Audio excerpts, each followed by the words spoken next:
must have revenge.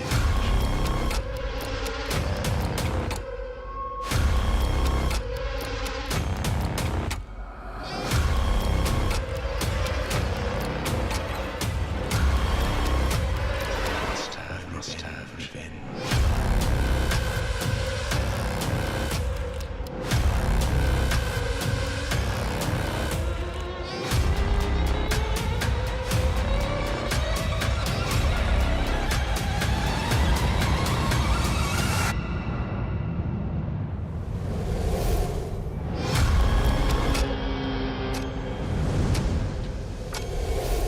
I'm right here.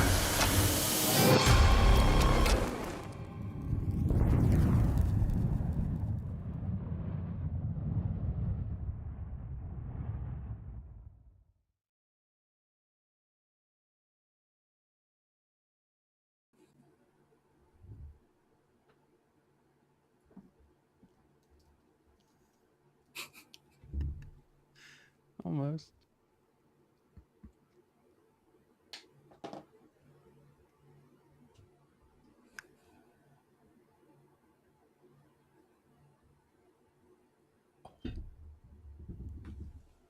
That was cool.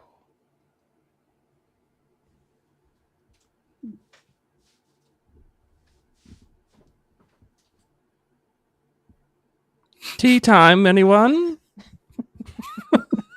Welcome back to another episode of Stay on Target. I'm your host. Thanks for tuning in with us tonight. And tea time tonight, we're going to be spilling all the tea when it comes to Maul Shadow Lord, Chapter 3 and 4.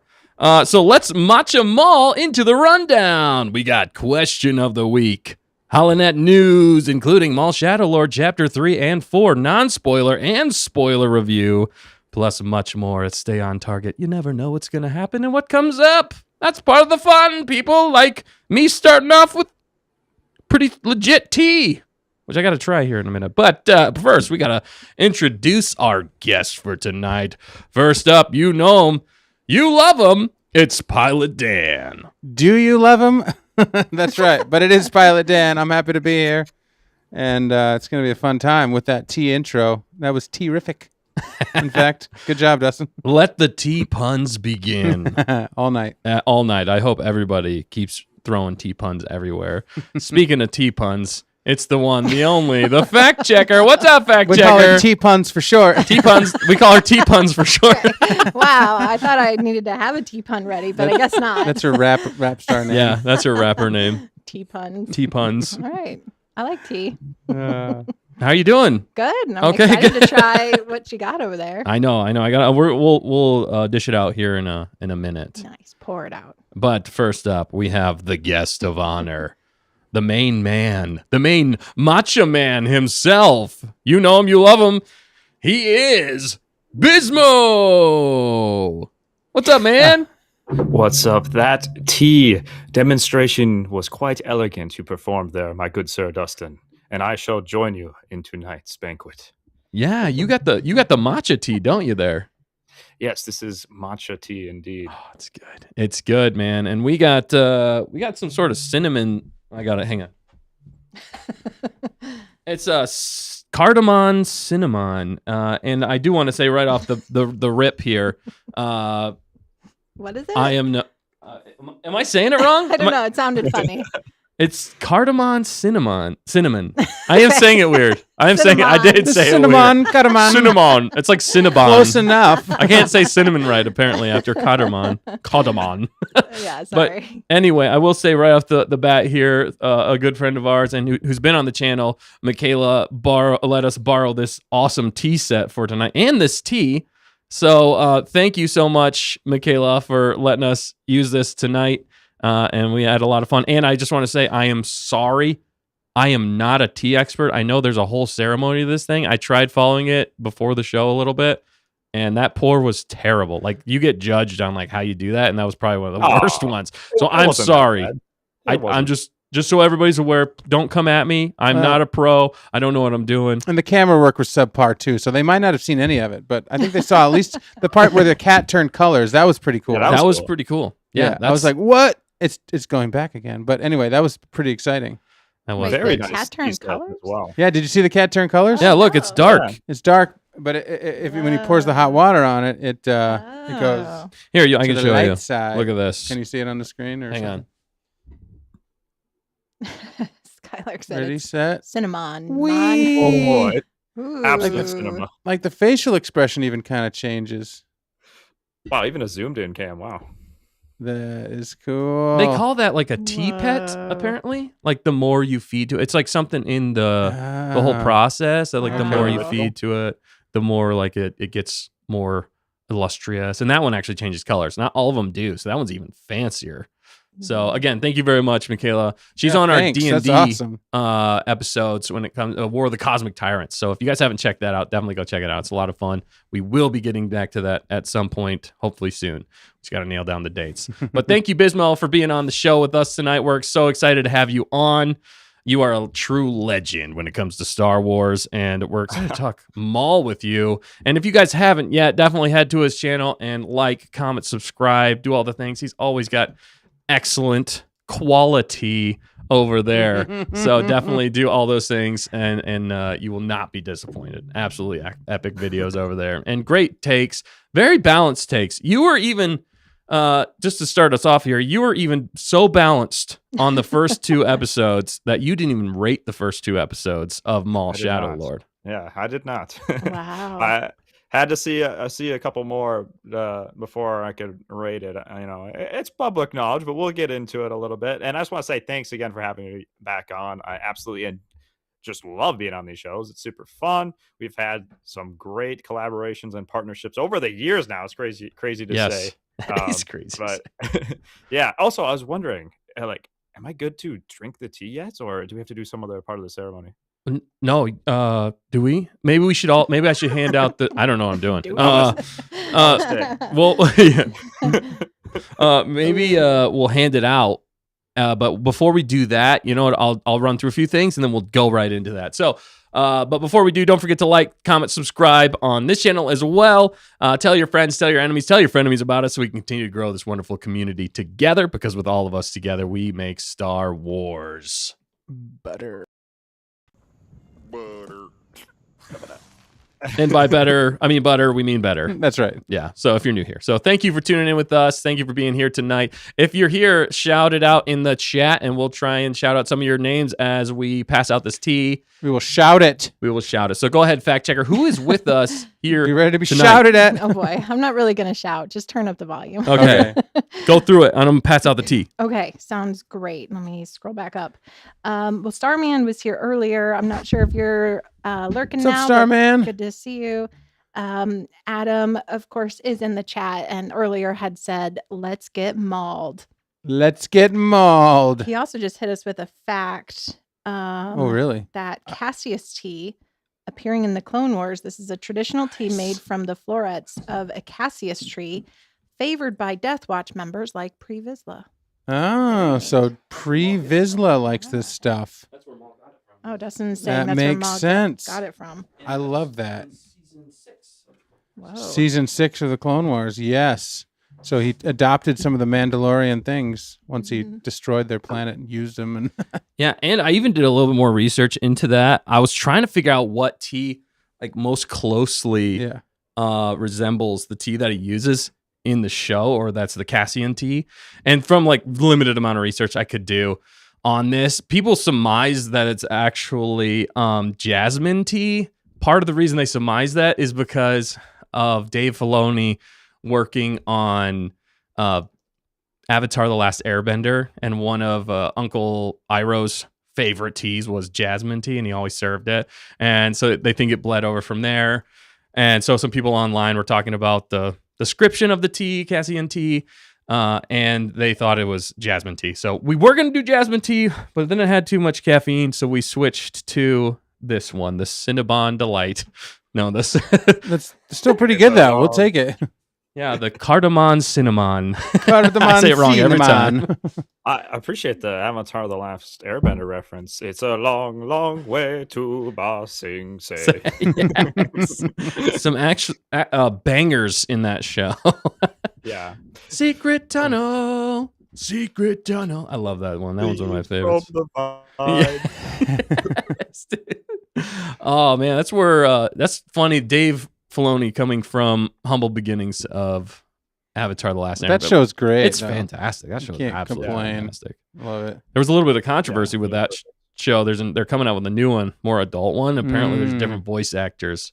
Ooh, Controversy. a little bit of controversy. Ooh. We could talk more on that. There's some other stuff about that story too. Is there?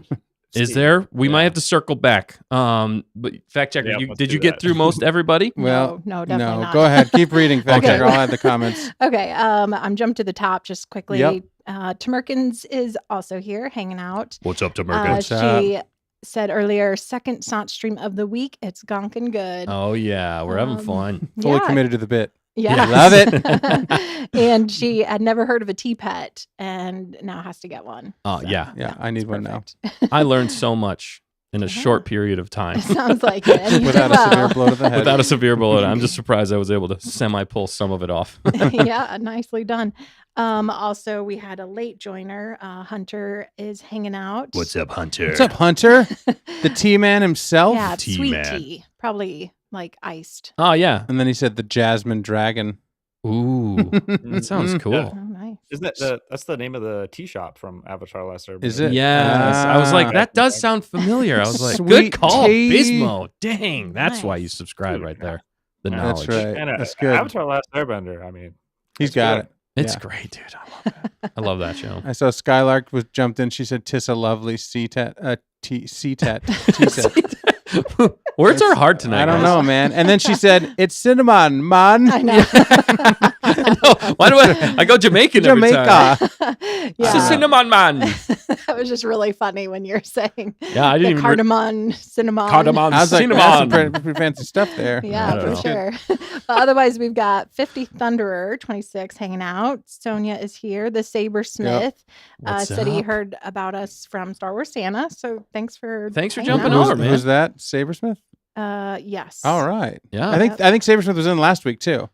Nice. Okay. Thank But you for that's- coming over. Pumped that you're here. Yeah. Yeah. We love Star Wars We love Santa. Star Santa. He's always got great takes, man. For sure. And I he's know. Santa. I mean, Yeah, that's the you know, great. speaks for itself. 50 Thunder said, "Is your favorite Ewok Tebow? Is that one of the Ewok names?" Oh, It must be. Now it is. Tebow. Now it is with the T. I get it. Mhm. That actually T-E-A. went over my head for a second Oh. there. We I gotta- had to think way too hard about that. We've got a few Oh good my tea goodness. puns. But Bigglesman is here as well, saying fellow matcha enjoyer. Nice. Joining Bismo with that. Oh yeah. And then right. let's see. Who else? KG is here. What's up, KG? And she said quality. Quality. Yeah, we got the T puns coming in. I love That's it. It's good. We're loaded tonight. We're gonna do it. Yes, We're gonna- yeah. for sure. Okay, did I miss any? Jedi Master of the Day, Shakti. Yes, Shock yes. tea, yes. Oh, that's good. As long as it's not Granny's peach tea. What's wrong with Granny's peach tea? Is that bad stuff? I don't know. I don't know. Adam, I'm sure Please it's good. explain. I don't know. Yep. Oh man, that's funny. I mean, but otherwise Maybe we don't. might have some lurkers. So Yeah, we're d- just glad you guys are all here. Look, we love the lurkers, okay? We love the lurkers. We love the lurkers. Dan especially usually does. I love the lurkers. Hey, I get you. I understand. I get you. It takes a risk to like type something It into is. a chat or like a comment. You know. Yeah, you had a story even about that a while Oh, back. multiple stories. You know, failure after failure of trying to be acknowledged by the internet, and they're like, "You don't exist, Daniel." You don't exist. I'm like, I'm just gonna lurk then, I'm just gonna go back to lurk. and you leave me alone. I'm gonna lurk. Oh, never mind. You can't stop me. Yeah, Big that's Brain tough. Biz is lying. Fact checker. I don't know what he was talking about. And lying Ah. factor. What? Am I? He said Big Brain Biz, so he's the big brain because he got the tea shop. Oh, And and, then- lying fact and checker. lying Oh, fact you know, checker. he's you just gotta- addressing the correct- council. Oh. you need to actually have the correct word in He's there. he's And complimenting lying. Bismo and dissing the fact Okay. checker Yes. in Oh true my form. goodness, where'd that come through? I need to like ban that or Wha- hide it. Ban him. You're banned from the Whoa. chat. Might Whoa. have to. No lurking for you. Holy cow. I don't Wow. know what this Liberty is. Gone Lib- too far. Oh my goodness. Yeah, don't mess with Liberty. my facts. The lurking trauma. Oh my goodness. All right. T-Rama. Well, we got more we got to get into. You guys keep coming those chats or chats. What am I saying? Chats. Words are hard. Keep them coming. We love them. We'll get to as many as we can, but we got more to get into. Speaking of which, we got the question of the week. Can you speak bocce? Of course I can, sir. It's like a second language to me. I'm a All right, spirit shut up. I'll take this. Shut up, sir. Luke! In true tea fashion, what's your favorite kind of tea? That's the question of the week. Ooh, yes. And as people answer that, we're all going to take a sip. We're going of to take a this sip. tea. All Fact right. checker, we're animating yep. it for you. You ready? Oh, yes, perfect. I'm excited to try this stuff. And this Yeah. mug is serious. It is, dude. It heavy looks duty. so legit. I Yeah. was like, That looks so nice. oh, Such a man. nice set. One of these years you'll be here with us, dude. I'm sure there's a mode. There's probably a way. I think they hold it like this, don't they? So you can see the whole cup. I don't know. That is something I don't know. Let's try it. Oh, okay. He's just going for it. That's I don't know good. if they cheers, but Oh, yeah. Yeah. Cheers. We can do that. Cheers. That's That's right. pretty dang good, actually.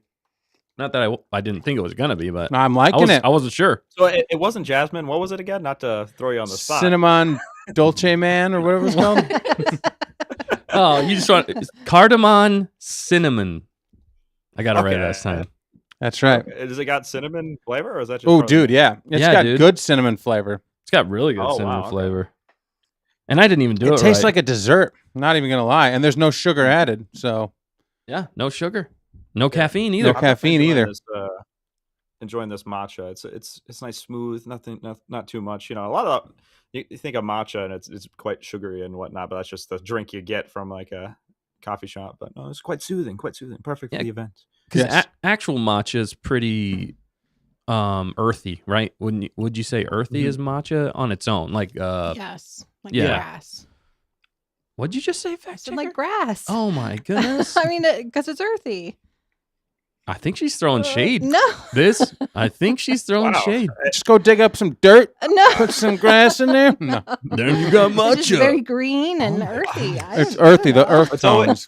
It's always something. Fact checker. It's No. always something. Wow, maybe I just shouldn't speak the rest of the night. We're all having trouble tonight. No, you can say what you want. Yeah. Sorry. What's up, Maddie B and C? Yeah, good what's to up, see I've dude? you. had this Thanks for question in my jumping in. head since episode 1 and 2. What if Maul led the rebellion against the Empire? We're gonna have to circle back. Yeah, To Sounds that. like a what We if. will circle back to that. That is a great question. But what's everybody's favorite kind of tea? We're gonna start off with our guest here, Yep. Bismo. What's Guessed your it favorite up. kind of tea? I am gonna go with matcha. I do like the occasional like sugary drink. I like when they like make it into a cappuccino kind of with don't need the sugar in it per se, but it is really good on its own. I do like jasmine and like just standard like green tea or just like jasmine's pretty good though too. Good Yeah, call. dude. But yeah, No. matcha. You would know better than probably. Well, Dan, you've been drinking a lot of tea. So, Dan, what's your favorite kind of tea? Just picture Great Britain, and I am the tea people. Kidding. Time, Tea tea time. crumpet. It's tea time and crumpets. It's always time for tea. No, I don't know. I've been into fruity teas, so I like raspberry. That's what I do every day. It's not anything fancy, but I'll try just about anything. I like ginger. I don't know if you guys ever had that flavor. There's, I think, some ginger in this actually. I thought Yeah, peppermint, like natural peppermint, also is quite good. yeah, Some soothing, peppermint. some Oof. natural benefits too. Yeah, I like a good green tea too. It helps digest things, and I've been staying out of the caffeine lately, so I'm sticking with the fruity teas because they're less caffeinated. Like a good black tea, of course, a good British black tea is solid, but it's got too much caffeine right now. But yeah, I'm not an aficionado. I just drink a lot of tea since I stopped drinking coffee. So Yeah, take that for what it's worth. Oh, hey, that's fair. Dustin, you mean ginger man? Yeah, thanks, I love Skylar. it. Ginger man. Trolling you. I didn't know I was going Jamaican tonight. So I'm saying raspberry. If you haven't tried a good raspberry tea, I'm sure you have. But Ooh. it's good. Yeah, those are really good. All right, fact checker. What about you? Since you're definitely a tea aficionado, insulting everybody else's No. tea. What's your favorite tea? Well, lately it's been this one. Pomegranate blueberry. So yeah, Dan, it's a very Ah, fruity one, but a go-to is always a good throat coat tea when I'm sick because it just helps soothe my throat. Mm. Otherwise, chamomile is good too. Yeah. I don't know if I've heard of that one. Y'all Don't look just leave it. I love that. It's one of my Thanks. favorite things to do, the fact checker, is just not say anything I after know. she says something for a while. Yeah, what is Like she I- talking about? What Yeah, the heck is thanks. she talking It's about, like I dude? said something wrong. Is that even a tea? Oh, gosh. I'm That's surprised good. you didn't say something else, fact checker.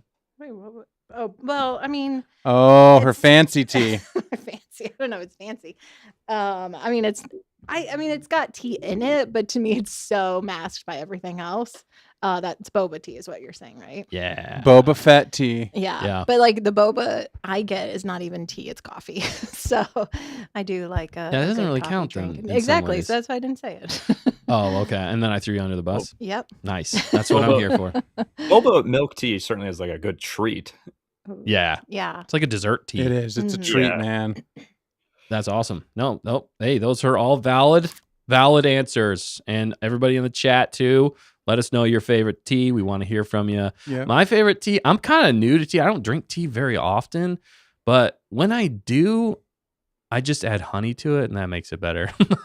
I think I like honey with Yeah. some tea. But matcha, actually, I did get some matcha recently and I have been enjoying that. So that's actually been really good. But I'll take basically any kind of tea. I'm not I haven't really found one that I'm like locked in on yet. So that's why I'm enjoying this So maybe this is Cinnamon it.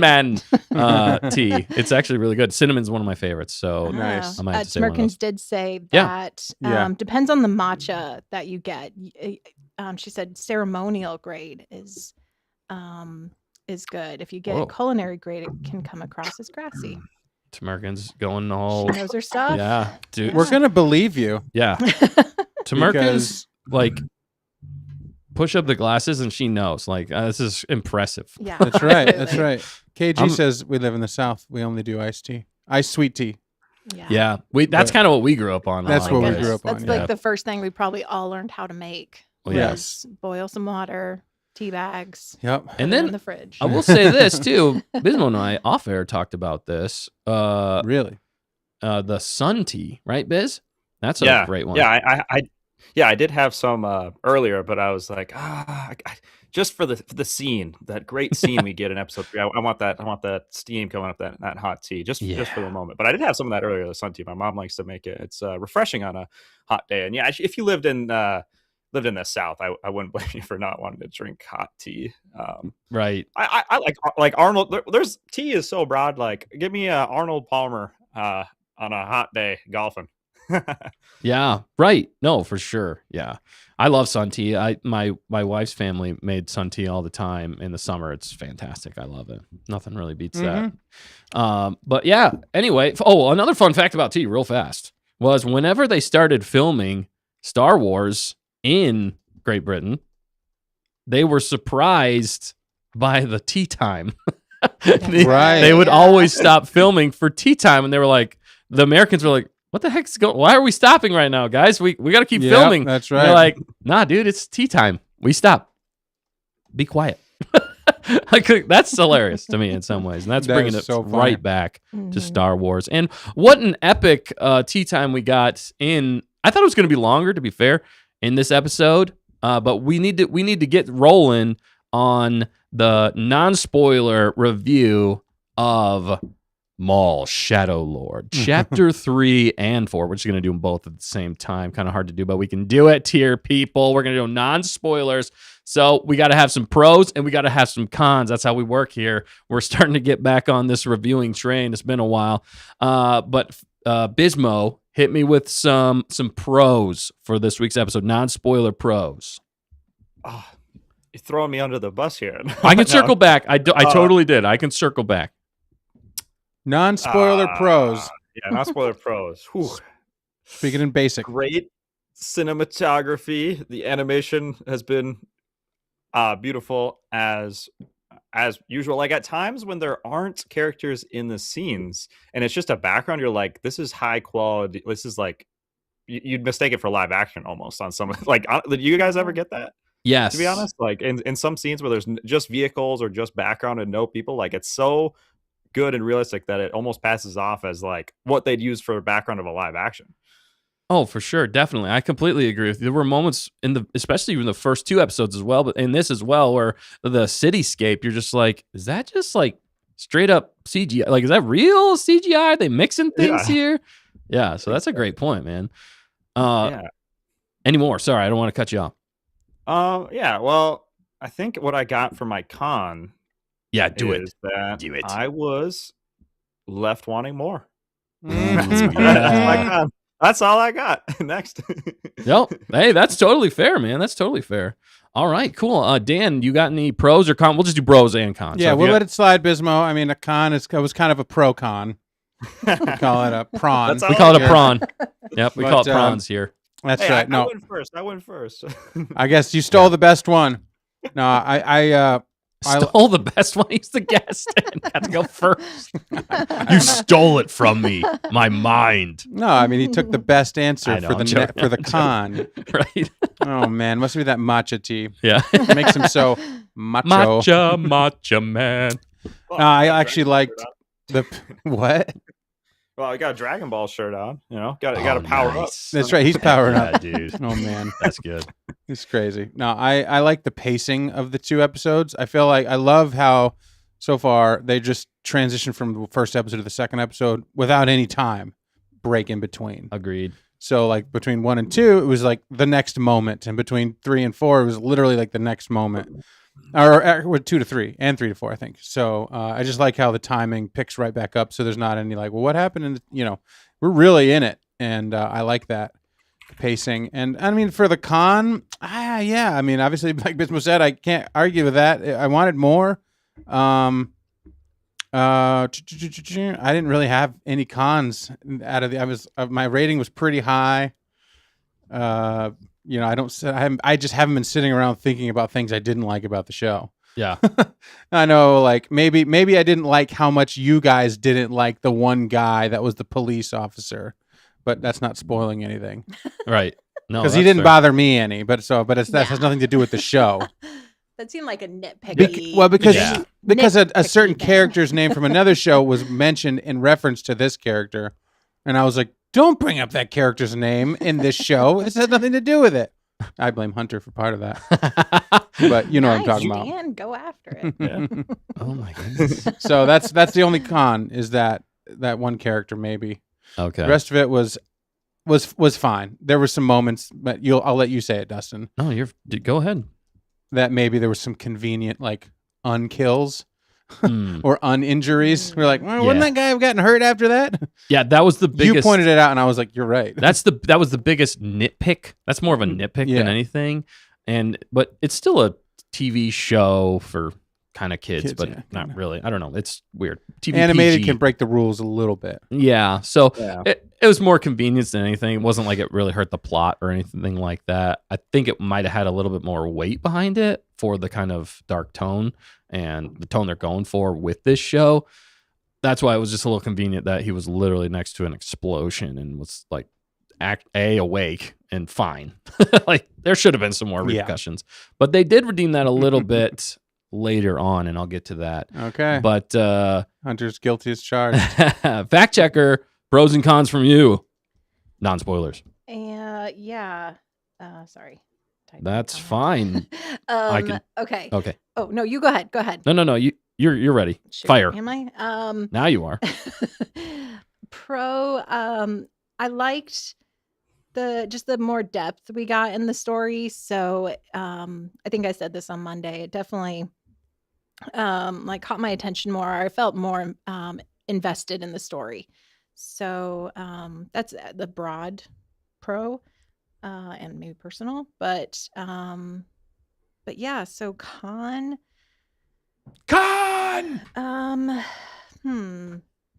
Oh, someone said it in the chat earlier, so I'm not sure who it is, but credit to the Conkers that Maul didn't get to actually drink his tea. So, that's a Aw. spoiler. But, That's true.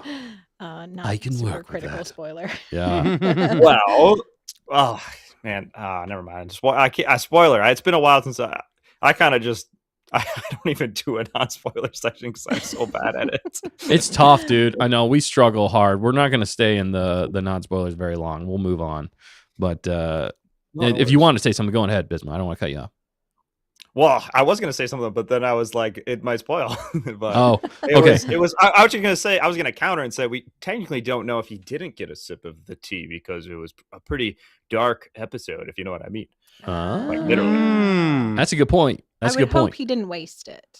Yeah. Yeah. You could have stolen a Right. slurp and then ran off. Right. That's actually why things got so dark. That's right. It's like, oh no. Oh man. What was your pros and cons? I would say so. One of the biggest pros for me in this in the episodes 3 and 4, mostly episode 3 for me, Yeah. was the shot composition when it comes to the action and the choreography of some of these fights. I was a bit surprised at the level of composition for an animated show when it came to some of the duels and the fights that happened in this. I thought those were masterfully done. I think sometimes the only thing with animation I'll say is they jump cut or they move almost too fast. I almost wish they'd slowed down a little bit, but they did take their time with certain moments. And I was like, yes, good job getting close in on that and showing how, you know, one person like kind of deflects something. And I love seeing that choreography in there for me. It wasn't just a slash them up, and there was a weight behind it. One of the other things I've been loving about the show is the fights are meaningful and there's weight behind it and what the characters are doing, especially episode 3. Episode 3 for me was a bigger standout than episode 4, which is kind of crazy to say, but it was more the relationship that was going on, the intrigue, the masterful mind games that are being played, but with truth thrown in there. And I just love that element. And even when it comes down to the visuals, that helps so much with it in this, how they did the visuals, how they made it a little bit more horror-esque, but then they're pulling out different tones, the lighting to the paintings, everything was so masterfully done in this. So really, that's why I said the only nitpick I had was a little bit, the basically only one character convenience there whenever somebody was totally fine after something happened. I kind of spoiled that a little bit. But other than that, though, I think it's a great progression. We're moving forward in the story, which is exactly what we need to be doing. Everything was executed, I think, next to perfect, really. I mean, we rated this very high, and it just keeps getting me more and more and more excited for what's to come. But did I miss anything, guys? Anything else you guys thought about, pros and cons? Let me know. Anything right now? I think the chat had some good ones. Yeah. Okay. I think we got there. KG said, I agree. Animation can be too fast or choppy sometimes. I'm not sure. Maybe she was responding with somebody else's. That's but more of a nitpick. Again, there's general animation. I they're- think she's talking about. Yeah. Yeah, just general. Jedi, that kind of goes back to the Clone Wars style in some ways. They kind of do it in some moments, but then other moments it's fantastic. And sometimes I want them to add like a couple more frames in there, and I think it would just smooth it out just a little bit. But I understand the intensity and the pacing they're trying to go for, which is fast paced. They want to keep it fast paced. Well, and those Faster, more extra intense. frames of animation take so much time. It does. It costs money too. It's money, and Yeah. so it's like it's bare necessities, I guess. It's nitpicky. It's very nitpicky. Yeah. It's not a What- con. Which, like, to be honest, though, they've really gone above and beyond in regards to the animation True. quality, Oh, yeah. like comparatively, and made so many steps Without up. a It's doubt. kind of like, it's from my perspective, they're trying to be close to perfect as possible, but it's hard to be perfect.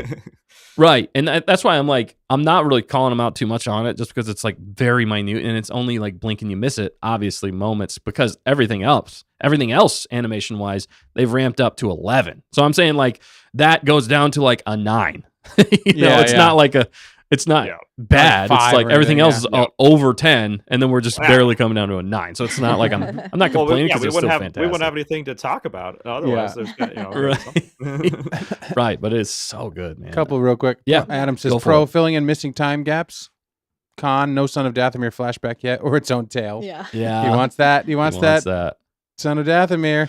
See that, but that's just a good sign. Like we're no flashback as Right. a con, you know, like Right. I mean, Well, we're reaching. We're really reaching. High Yeah. expectations. Yeah. Sabersmith Yeah. says the close up of Maul, you can see paint strokes. Stunning. Oh yeah. It's Yeah, true. 'cause, Love that. Timerkins was saying that she thought Oh yeah, the backgrounds were paintings. Yeah, were actual paintings. They yes, are. they are. Which is Yep. amazing. yeah, that's what Yeah. it felt like. Yeah, just oh, it's just You're beautiful. awash in the world that they've created. And they really have put a lot of work into the art, and it shows, man. And that's why it's so fun to even look at. There's always something to look at, even if there's not a lot of action going on or a lot of things going on. Your eyes can still look at the painting and just be Yeah. like, "This is beautiful." Exactly. I Like Bismo guess said. Yeah.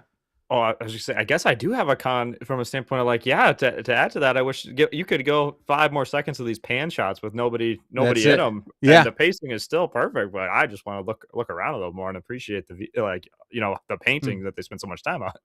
I hope we Yeah. get some good wall backgrounds for our computers and stuff. There's so many good.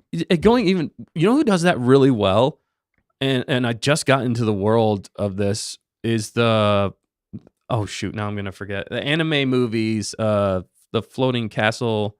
What's his name? The guy who does those, Dan. It's like floating. The Walking Tower. What's his? I'm forgetting all of them now. It's a classic anime. Typically kids movies. Talking about Ponyo. Yeah, and Ponyo. He's the guy who created. They're the studio. not Ghibli, but Yeah, no, Studio what's- Ghibli. Oh, okay. Sorry, Right, Studio Studio Ghibli. Ghibli. They do an excellent job of their artwork in that, and they Yeah. do an excellent job of lingering on it. To your point, Yeah. Biz, we just watched a few of those for the first time, and I was blown away. I was like, "Holy cow, this is!" And even my wife, who's not always like super into animation and stuff like that, was like, "This is gorgeous." She was loving just looking at the scenery. So to your point, yeah, I think they could have taken a few more seconds. I think they could have extended some of the run times of these episodes as well. If I were to again nitpick a little bit to give us some more of that, Maybe but they're just gonna release just the scenery Yeah. and like Yeah. separate. there's That going to be would an be art fine. book. There's going to be a Okay. Maul Well, Shadow like- Lord art. book. Like the TVs have the art Miyazaki? backdrops now. Miyazaki. Was the Yes, that's the guy was who Miyazaki, was yeah. it? yeah, and I was trying to think of Studio Ghibli really, and I see Yeah. Skylark here came in for the win, and Howl's Moving Castle. Thank you. Yes, Yeah. there's so Adam many. said Miyazaki. Yeah, Uh, those are so good. One Piece is fantastic as well. Said Oh, yes. Sabersmith. Definitely. Like, you talking about the art or you talking about the anime? I was talking about the anime specifically, Yeah. and And the how art, they yeah. composed it for the Studio Ghibli films and how they lingered on it. To Bismo's point, that's what I was talking about. They could have done Yeah. that here in Maul. No, So, they totally should. I say the TVs, the frame TVs that have like the beautiful artwork. Just give me some Maul artwork. yeah. Oh yeah. The opening shot of the 2 crescent moons was beautiful. Yes, it was reminiscent. It made me think of our fan film. We were so proud of the 2 moons that we did so long ago.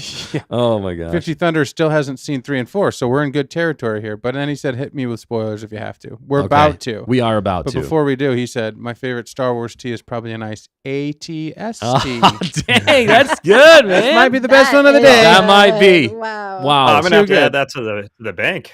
That's Yes. Make a dad it. joke. Take that one with The you. big day, yeah. Store them up. Yeah. All right, but before we go into spoilers, though, we do usually rate episodes 3 and 4 before we go into spoilers, just so that anybody who's watching that just wants to see the non-spoilers will know Yeah. our rating. So, I'll start with you again, as long as you're good with that. Biz, are you ready to Yeah. rate episode you- 3 and 4? Yeah, do you do a combined rating or individual episodes, or how do you guys do it? We'll do individuals and then and then the combined. So episode 3, what's your rating? Episode 4, what's your rating? Then combine them.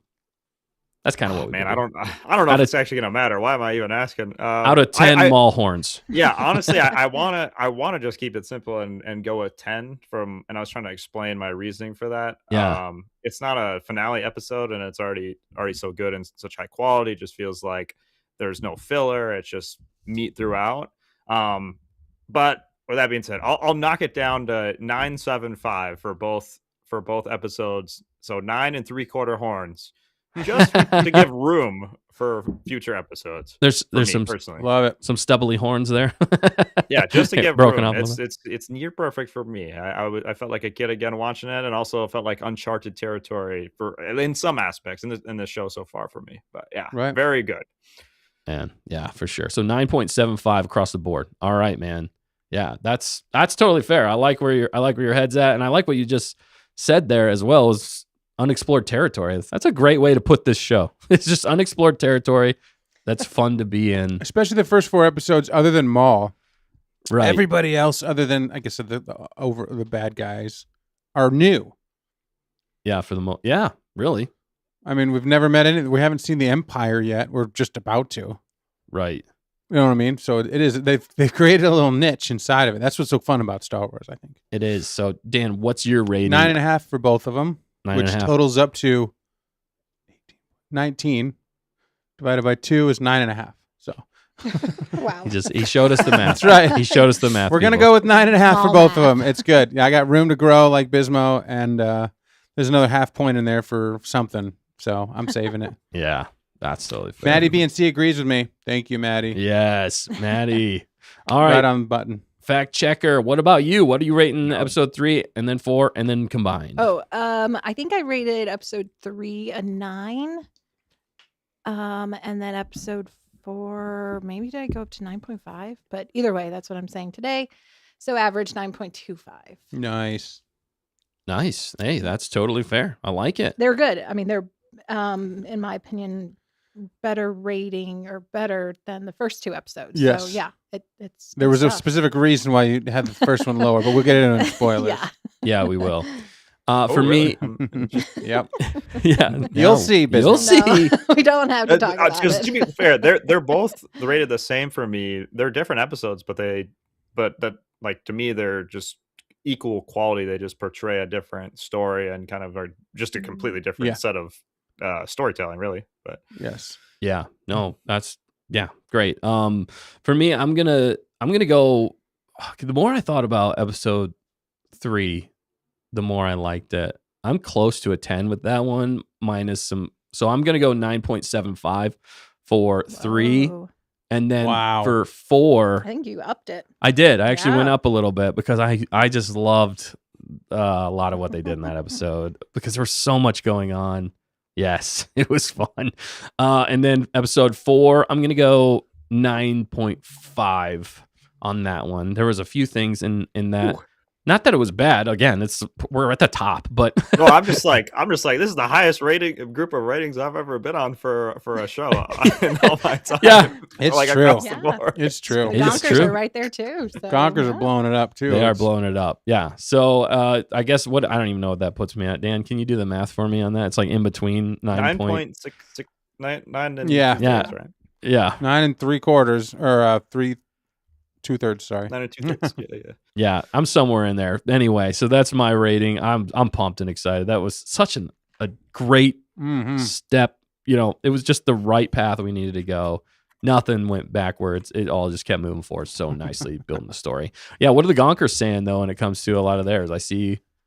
We already Hard talked. to reserve that extra half a point that I was talking about for flying half a ship. So Still Yeah. flying half a sheet. Yes. CT 5555. Find him fives. Yeah. Oh, I see. Yes, CT. yes, Adam. Bringing in Bringing more in the dad jokes. tea puns. We love the tea puns. love the Yeah, tea we're spilling puns. the tea. Oh, welcome to Docking Bay 9T4. Oh my goodness. Yeah, out of 10 horns, we got. Ooh, I don't know. What did everybody say? Fact checker, help me out. Yeah. Um, Skylark just had one go up a little bit. Just there. Skylark's down just a little bit. 9 There it is. and 1 chopped horn. Chipped horn. Yeah. Chipped horn. Okay. Okay. Sorry. One chipped horn. All right, that's pretty good. mhm. That's Yeah. 9 1/4, I think. Yeah, we did do a poll on our page the other day, and Yeah. I believe the highest percentage of comments were 8 but the option for 8 and 9. So, Okay. I mean, Up there's there. a lot of 10s in there too. Sorry, I'm trying to pull it up. Yeah, 62% Really? said 8 to 9. 33% said 10. Wow. Wow. So Yeah. a lot of people are in the same zone as us. I think part of the reason people aren't giving it straight 10s so far, and this is just my Just opinion. like you. You got, yeah, me too. Is because Star Wars has burned us in the past. I feel like a lot of us are just like, we can't give a perfect score yet because we haven't, we haven't seen the whole thing. So it's hard to give things a perfect score. But judging it based off of the episodes itself, if I have a critique of the episode, that's usually why I bring it down slightly. But otherwise, it's just, I think we're all still kind of just like, Is this really a is 10? is this really this good? Like, it's, I don't know. We're almost all conditioned when it comes to Disney Star Wars in some ways to We can't believe it. we almost can't believe it is what I'm saying. I'm not saying that's good or bad. I'm just saying I think that's how a lot of us are feeling. So, what about you, It's Biz? crazy. That makes sense. Well, yeah. I mean, there was so much hype from a lot of people coming into this show, and I really, really just tried my best to just go on like, I'm gonna give it as fair as possible going into it. Not gonna do anything too crazy. I want to give my honest thoughts. Kind of let the first week kind of go over me. I enjoyed the episodes and whatnot, and episodes 3 and 4 came out, and I've seen enough. The rose-colored glasses are currently on. Like, I'm just having fun. I'm just having fun now. Yeah, It's true. That's It totally didn't take fair. long for me to completely flip the switch. Just it's super fun. And again, I'm still gonna give fair takes throughout. Like I want it to continue to do well. It's just they've already gave us so much. I'm just really excited to see where it goes from here. Like I'm sure there's going to be slip ups or episodes along the way that aren't going to be as high as these ones. I mean, that's just realistic, but it's already just been so high quality all throughout for me. I guess. Yeah. How did for you guys, because I didn't rate the first 2 episodes, but what were your guys' ratings like for the first couple episodes? I guess comparatively, was it still decently high or? Yeah, like 9.25. I think mine was. Yeah, I I think one think- at 9, one at 9.5. Yeah. yeah, we were all Yeah. pretty high. Fact checker was like 8.5 Yeah, total. Yeah, something like that. I think Nick Averaged. was the same with me, 9.25. Well, Dustin, you were like 9.5, weren't you? Yeah, I was like 9.5, 9.25 with you Yeah. guys. Yep. Yeah, wow. Because that's probably how I kind of felt, but I didn't want to just immediately be like, Yeah. just I wanted to give it another week, and it was like, well, it's even better now. Whatever, it's peak. Let's go. Yeah. Yeah, and it was tough because I kept predicting ever since, I heard of Maul Shadowload for the most part, but especially this year and earlier on, it was hard not to get overly hyped. And it's dangerous going Yeah. into any Star Wars project Mhm. being overly hyped. But I have been saying, and I'm hoping my prediction comes true, that this is the best. I am hoping and I'm not hoping at the same time that this might be the Mhm. best Star Wars that we get in 2026. So Yeah. far, I think it's holding up to that. But we have yet to see the rest of the year. So who knows? There might be some more stuff that goes. And if it does go above this, and we're rating this 9.5 to, maybe a 10 at some point. I mean, think about how good of a Star Wars year we're going to get if this is what they're starting off with, and it only gets better from here. Yeah. I'd love that. But who knows? All right. We do need to move on here, though, to the best part of the show. Yeah, we got to get to spoilers. All right, I people. have the spoiler sound. Let's see. I got to turn it down He's because it was got really it. loud last time. Let's see. I think it's right here. Ready? Want me to hit it? Yeah. Here All we right, go. people. We're going to spoil it. Well, that was anticlimactic. Let me come back here. Where'd it go? Where did we go? What happened? It's here somewhere. Let me find it. Okay. Let me find it. It's got to be here somewhere. Yeah, spoiler alert. Gave me a second to post in the chat. I did? Spoiler. We got to go Okay. back. We got to go back to our old thing too, which is we're going to spoil it Oh yeah. in 5, 4, Oh, yeah. 3, 3, 2, 2, 1. 1.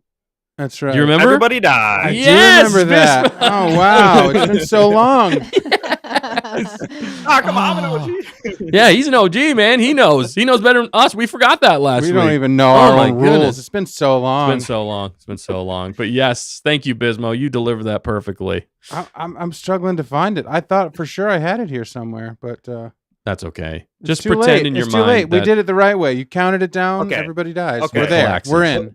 Put a 1 in the chat if you were around for the buffer zone. Yes. The buffer zone. The buffer zone. That is classic OG. Stay on target right there. Classic. Every time. It was hilarious. Oh man. But yeah, we'd love to see that. We'd love to see that. So let's kick off these spoilers though, guys. We got so much to talk about. These 2 episodes were bangers. Were quality. I already used that one earlier. I'm sorry. It's great. But what do you guys want to spoil? Let's just jump into things. Biz. Whew. I know you got Um, thoughts.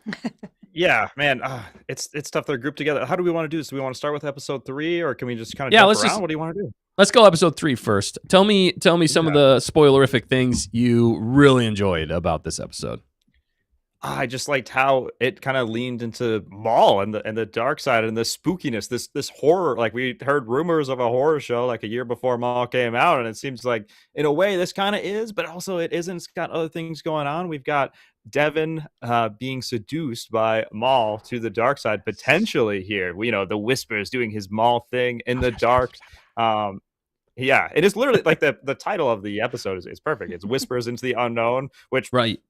I predicted on my show. I was like, this was what it was going to be about. I was pretty happy with that because usually Penn outshines me there. But man, so good. And then we get callbacks to Empire Strikes Back at the top there with Maul versus Devin. And like you're saying, some of the better cinematography we're getting and the choreography we're getting, which, by the way, I think Matt had a really good comment earlier I'd like to touch on. He said, do it. what I really love about the lightsaber fights is how they honor and nod to Ray Park, even down to the butterfly kick Maul did in episode 4 fight. I thought I was watching Ray Park play Maul again.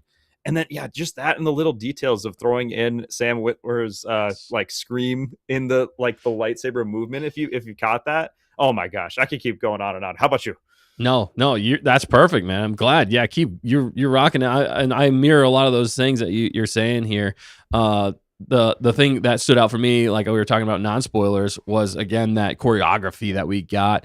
But it was just so much more than choreography. It was that creepy undertone. He starts off like good cop, bad cop, which I loved that. Like he's like, here, drink some tea. And then he's like, do you want me to be the way? I think the line was like, do you want me to be the way that you remember me, or you've heard of me? I forget the line exactly, but I was like, that's a genius line right there. I love that line.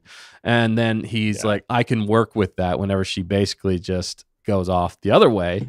And then it just, the intrigue and the commentary between the two of them with the cinematography of the red and the shadow work, Maul Shadow Lord, they're keeping with the theme with that. Maul is so fascinating. Anytime he talks, for me, I'm glued to it. I'm just like, yes, tell me more, because he's got a edge of truth, and it's just like masterful Sith work is what he's doing. He's totally convincing her. He's going all through all these things because he can sense it. It's just genius. I love it, and especially the choreography though too. I was talking about when they finally fight between the two of them, and how he's doing a very calm lightsaber form. It's like Dooku-esque. I forget all the forms. I know there's a bunch. I'm sorry, I don't always remember them. But it was just great, and how she was, and every time he showed restraint, he could have killed her like 3 or 4 times, and it was just epic, masterful saber fighting right there. And then how she was counteracting some of them. There's one shot particular that I really love, and how they kept zooming in on her and the blade to show that like that was a killing strike. That was a killing strike. She just dodged that one, but she had the right form with it, which I loved. So those things for me made it just top notch, because it was like the trifecta. It was great cinematography. It was great acting, voice acting. It was great choreography. The weight of the story and what we're all like feeling. We're like, no, don't turn to the dark side. He's trying to manipulate you. But at the same time, we're kind of like, I mean, he's got a point. Yeah. So, and we see that, and we see that in her eyes at one point too, and in these episodes in general, we see her actually for a second there tap into the dark side, because what she knows isn't working against Maul. Exactly, and that was the only way she was able to get away, and that's what he wanted. So whenever she finally tapped into that, he let her go. He let her go because he got what he wanted. Just brilliant. I love that. That's why episode 3 for me is just a huge standout. But I could go on again forever as well. I see we got Jar Jar Jargon in the chat. What's up? He says, what's up, boys? Maul is fire so far. Oh, man. I like what you did there, too, because everything in the show is like fire. It is literally on fire. Oh, man. Good to see you, man. Great friend of the channel as well. Jar Jar Jargon's awesome. Crazy. But Dan, what about you, man? I just like what the chat's saying right now. It's hard to resist Maul when you see him fighting with one hand and serving tea. Yes, Marian Delgado said that. I'm like, so true. We were like, what? He's like, not even trying. Somebody said earlier, I mean, he is trying, but somebody said earlier about him sipping the tea. Oh, man, if I could only find it. Oh, man, it was so funny. He was like in the dark in the back, and then he went and sipped his tea. Oh yeah, that's shoot. what we were talking about earlier. And that's what Yeah. Biz, you were saying. You said He the took reason a it got sip, dark Yeah. But was no. so he could drink his tea. Yeah. He wanted to- yeah, just wanted She was those- cowering in the corner, and he ran over, took a quick sip, and he like finished it, and then ran back. Gotta have that tea. But no, I mean, honestly, yeah, the fighting was just epic. They just don't mess around. There was another insane fight in episode 4 between the two, the master and her and him. And anytime Maul is are we just talking about 3 right We're now? on 3 right now. Oh, We will okay. move to 4. Yeah. All right. Well, Any other things that stood out to you on 3? on that you 3, really loved? no, it like everything you guys are saying, it was a good, intense moment. It reminded me of Maul and even Ahsoka a little bit, but obviously she's not as advanced as Ahsoka, and Ahsoka stood her ground even better. But you know what I'm saying, it was kind of that personal Yeah. because it was just them two in a dark room. He's going all horror. He's going all creepy. We're like, whoa, this is kind of what we wanted and expected, but now I'm scared. Yeah. And then yeah, it was a little scary watching alone. I Yeah, appreciate and the it. sound It was spooky. effects and the Maul scream when the saber was Oh, whirring, like yeah, we like saw, Bismo they was promoted saying, that. yeah. I'm like, I wouldn't have known that, but you could hear him like yelling, and the Kyber crystal, like they said, like talking to her, and dude, it was just twisted. It was so. In It was the so. most Maul way. It was so freaky when you could barely see his face in the Yeah, darkness. I know. You're just I love like, those shots. He's though. there. He's there. I love those. Watch out. It's brilliant because the red and the black, like I think KG, said, it. Yeah, the colors, the Mhm. themes, and the colors, they just pop. It is. It's easy to mess with, and it's scary, but really good. Yeah, I see here. Jar Jar also says, just checking in and seeing how y'all are doing. We're doing great. We're enjoying Maul. We're glad you are too. He said we'll have to chat again. So definitely, man. We can't wait to talk more Star Wars with you. But fact checker, what about you? Anything else in episode 3? Spoilers, non-spoilers? No, we're in spoilers. We're 100% Yeah. spoiling. Oh, sorry. everything. Yeah, of course. Everybody's dead already. everybody- Pros dead. or cons, I meant. Yeah. Yeah. It doesn't matter, pros or cons. Anything you like. Anything that stands out. Well, I liked that they had, I forgot his name, which is sad. His son, Brander's son, Oh, back. And Riley? yes, thank you. But I believe I got didn't that. like that that Brander left before he could acknowledge the point Riley got during the game. So that's why I gave it a little bit less of a rating, because that's just horrible. Yeah, that was tough It's to see. angst, and I know that's part of the show. Right. but, Yeah. it kills me. They're even developing that story quite well, Yeah, though. they really are. And then was it in that episode, or maybe it was the other where we find out it's his wife? I believe That's probably episode 4. I think that was episode 4, Okay. which we predicted here on the show as well. We did go into Mhm. speculation territory last week on that, and we were like, I think we thought, I don't remember who it was even. It was all of us collectively, I think. But we were like, we think that she's going to be working for the Empire, which We is were crazy. guessing even ISB, we're like, maybe Yeah. she's really in it, but we still don't know. Is that one of the predictions you had, Biz? What were some of the predictions you got right this week? Basically my predictions was just breaking down the episode titles for 3 and 4. So I predicted that the Whispers in the Unknown was literally going to be Maul, like whispering into the unknown to Devin, Yeah. and like just her, Mhm. like potential. I didn't know exactly how to be, but that's basic. I was like, it's going to have to do with the turning to the dark side, that kind of thing. And then I forget the title for episode 4, but I was like, I think this episode we are going to get a fight between Maul and. Well, we can get into episode 4. I don't want to get too much. No, you're good, man. You're good. Anything else, fact check? I didn't mean to cut you off there if you had something else. No. Okay. No, that's fine. I'm sorry. No. What was that? What was that, I was Biz? going to say that's a great prediction that you guys got for Brander's wife. It was more of a guess, kind of a shot in the dark, but it came true, so we're calling it a prediction. That's now. what predictions are. Right. Yeah, exactly. We throw out 100 and we're like, yeah, we got one right. Yeah. Yeah, if you Well, get yeah. one right, yeah. Yeah, exactly. Infinite possibilities. Think about it, infinite. Yeah, for sure. I love also here. Oh shoot, I just had about the music. Yeah. Kevin Kiner. The shout out. Sabersmith says, yeah, the music as well hits that part of my brain. Like a B12 shot. Yeah, boom, boom, and then said Yes. Adam Mhm. says all hail Kevin Kiner music. I completely agree. We And didn't Kevin even touch upon Kiner's that. family now. Yeah. It's like the kids are involved or whatever. I'm sure they're like, all right. He raised him right.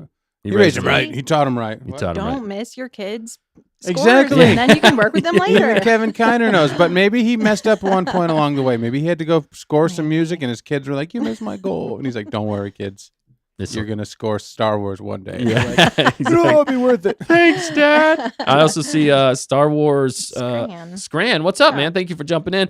Has anyone read Darth Maul Shadowhunter by Michael Reeves? Ooh, Apparently, you have, my friend. Apparently, you have read. I don't think I've read that one. I haven't. I don't read very well. I'm- Maybe Nick has. I might have. I don't read very well. I might have, but it's been a long time if I have. I'm not sure when it came out. Related, Go ahead, Biz. unrelated. It's on my list, but I was gonna say the Plagueis book is kind of a good Maul book, a little bit. Ooh, yeah. Yeah, it Little is. bit. No, there's some good Maul in there. It is. Plagueis is that book. Plagueis is just really good when it comes to like Sith, dark side. I think the only other ones that could so kind of good. compare to the Plagueis book is Bane, the Bane Yeah. trilogy. That's my favorite read in Star Wars is the Bane trilogy, simply because it's a trilogy and you get so much of it. I think that Plagueis, that book itself, is up to the same level, and it just ties into the prequels so well. And Phantom Menace. It explains so much and it fits so perfectly. You're just like that. It adds so much to the scene when he says, "You ever heard of Darth Plagueis the Wise?" And then, like, if you've read the book, you're just like memories just shoot into your brain. Yeah. You're like, oh, yeah. So he was killed in his sleep. yeah, right, yeah, Right. exactly. But yeah, we'll have to read that one though. What was it? I missed Star Wars Scran. yeah. We'll have to read that Darth one. We'll Maul get back. Shadowhunter. We'll have to get back to you on that one. Yeah. But thank you for the comment. And thank you for being in here. Oh, he said it leads into the Phantom Menace, and the ending is amazing. Okay. All right. Nice. 9.5 out of 10 he gave it. So it's on Ooh. par with this kind of stuff. All right. We're Sounds done. good. All High these rating, yeah. yeah. KG Gonna have to mentioned move up on the list. Yeah. KG mentioned something in the chat that this show is satisfying a lot of prequel fans. Oh, Mhm. Do you agree with that group of fans really loving this show? Like, is that the fan base that's leading this show? Ooh, interesting. I think there's definitely an element Well- to that. Go ahead, Biz. Okay, I feel like it's kind of a tough question because like if we had to guess, like if we like, I mean, I consider myself a prequel fan, I guess. You know, that's kind of the era I grew up with. A little bit past me, a little bit, but like, would you say like a large portion of the current fan base would be considered prequel fans? Because Right. it's not like yes. they got a lot of sequel fans, and obviously there's OT fans, but like, I guess what would you guys consider yourselves? I mean, more OT or more prequel? Ooh, that's hard to say because I'm more OT. Dustin would be more prequel. I'd probably be more prequel, but I mean, I love the OT OT. too, yeah. I agree that OT is superior, but it was just the Tea. what? Well, I don't. OT, OT. Okay. I find the OT story wise and execution wise to stand up better over time. But the story More of is a question of like just Yeah. how many fans right now Mhm. in the Star Wars fandom. Like, is it? I feel like it's probably mostly prequel. I would you know? agree. I think Because it's that's the peak. I think it's mostly age. prequel, and I think following up after that, it's Clone Wars fans. I think it's because that's probably more of what I actually am. Realistically, it's just You're a that Clone ties Wars in- fan. Yeah, yeah, there you is go. in the it's during the prequels. Yeah, like I grew up with I actually grew up with the Clone Wars, and that's really that got me Yes. into it. But it takes place during the prequels, and it's all the prequel characters, so that's kind of And why it it's fills, Yeah. but you know, but the Clone Wars filled in all of the pieces in the prequels. yeah. That Filled I in would consider so myself much. more of a Clone Wars fan than a prequel fan. As weird as it sounds, Wow. because I love the prequels, but I like the Clone Wars that much more. So that's why I'm digging this just so- show. Yeah. And I think a lot of people, and why they're saying that for for prequels fans, it's just the fact that Maul was so iconic for Yeah. Mhm. Oh yeah. Star Wars fans in general, but prequel fans especially, Especially, yeah. hitting them at the right age. If you went Dude. to it at like my age, it was just like, holy crap! Like, what I am was I a watching teenage right now? Angsty boy, and I was like, "Yeah, that's me." Yeah, I'm right. mad at every. No, I'm kidding. And then it was also just the fact that like Not really. he was gone too soon. So that's why I think a lot of prequel fans are loving this, because it's like we finally get to see like the true essence of Maul and how much more he could have brought to Star Wars. We're experiencing that in Maul Shadow Lore. It was like, yeah, and the way he's wrecking everybody. Yes. The way It's Luke just did in interesting. Mando season 2 or something. You know, it's like that cool Yeah. all the time. And every episode, he's got amazing moments. Yeah. Go ahead, Biz. I just it's just it's so interesting, and the show is so interesting to me because it's such a good point in history for Maul, because he's already kind of, and you guys touched on this on a show where, he's kind of duality of KENOBII, like just such a long arc with like he's already gone through and lost his brother Savage Opress, like he's gone through so much with Sidious being cast aside for a new apprentice and tortured by him and whatnot, to learn so much from all of his different experiences, to in this moment kind of hitting his peak, not necessarily like, he's formally Darth, like he's not a Dark Lord anymore, but finding his own path and using the knowledge he's gained throughout his time to kind of forge his own way. And that's kind of just what's so interesting for me. Yeah, no, you said that's perfect. Yeah, and I think even Sam Witwer's been doing a great job promoting that as well, just being like, this is a new Maul that we haven't seen. So, and we're totally experiencing that. Chat, let us know in the chat. I want to know, are you guys, what would you consider yourselves more fans of? OT trilogy, or the prequel trilogy, or Clone Wars? Whatever. Sequels. Let us. Okay, you're gonna do a poll. All right, we'll do a poll. You can also put it in the chat as well if you want. But Wait, what was? Well, you Yeah. just finished that other poll. The favorite tea. Yep. Looks like. Okay. Go ahead. Not to put us on the spot, but speaking of tea, a lot of liquids in me. I will be right back. Oh yeah, go right ahead, Sounds man. good, Yeah, Bismarck. sorry. That's like also been our non-alcoholic drinking game for the show. It has, yeah, exactly. It's been a lot of fun, actually. Yeah. We're gonna have to come up with words for next week's episodes as well to see if we can make it through without having to go to the bathroom. What did you say? You said OT, So prequels. OT, prequels, Clone Wars, sequels. You could I probably can only put. do 4. Oh, okay. Well, then do that. Those 4. Okay. Hunter confused me. He said prequels, nothing tops Clone Wars. So I think you mean, what would be your favorite? I don't know. I think a lot of people who grew up on the Clone Wars consider themselves prequels fans because it Yes. ties into the prequel era.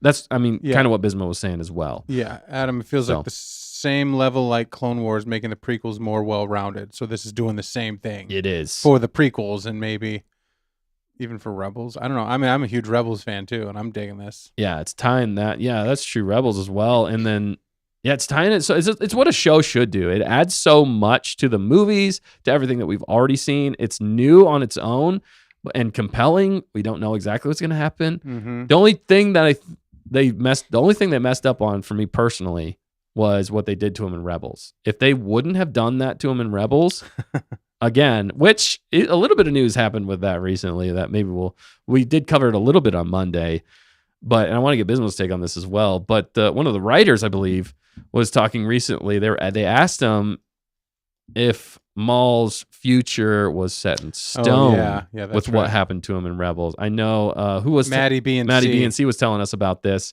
and he said, "I don't know." He was being vague about it, but Yeah. he basically was just like, "We're focusing on this time era right now, but you never know." You never know, exactly. So a lot of people are like, "Are they reconsidering? Are they thinking of Yeah. doing a world between worlds situation? What are they doing here?" I find that fascinating, and if this show is as excellent as we think it's going to be, then I'm fine with yeah, that personally, because I didn't ever really love the Rebels ending for Maul. Oh, I came back at the perfect time. All right, put them up. All right, here we go. You loved the Rebels ending, didn't you? Yeah, I absolutely loved it. I thought it was perfect. I thought it was Okay. a perfect duality.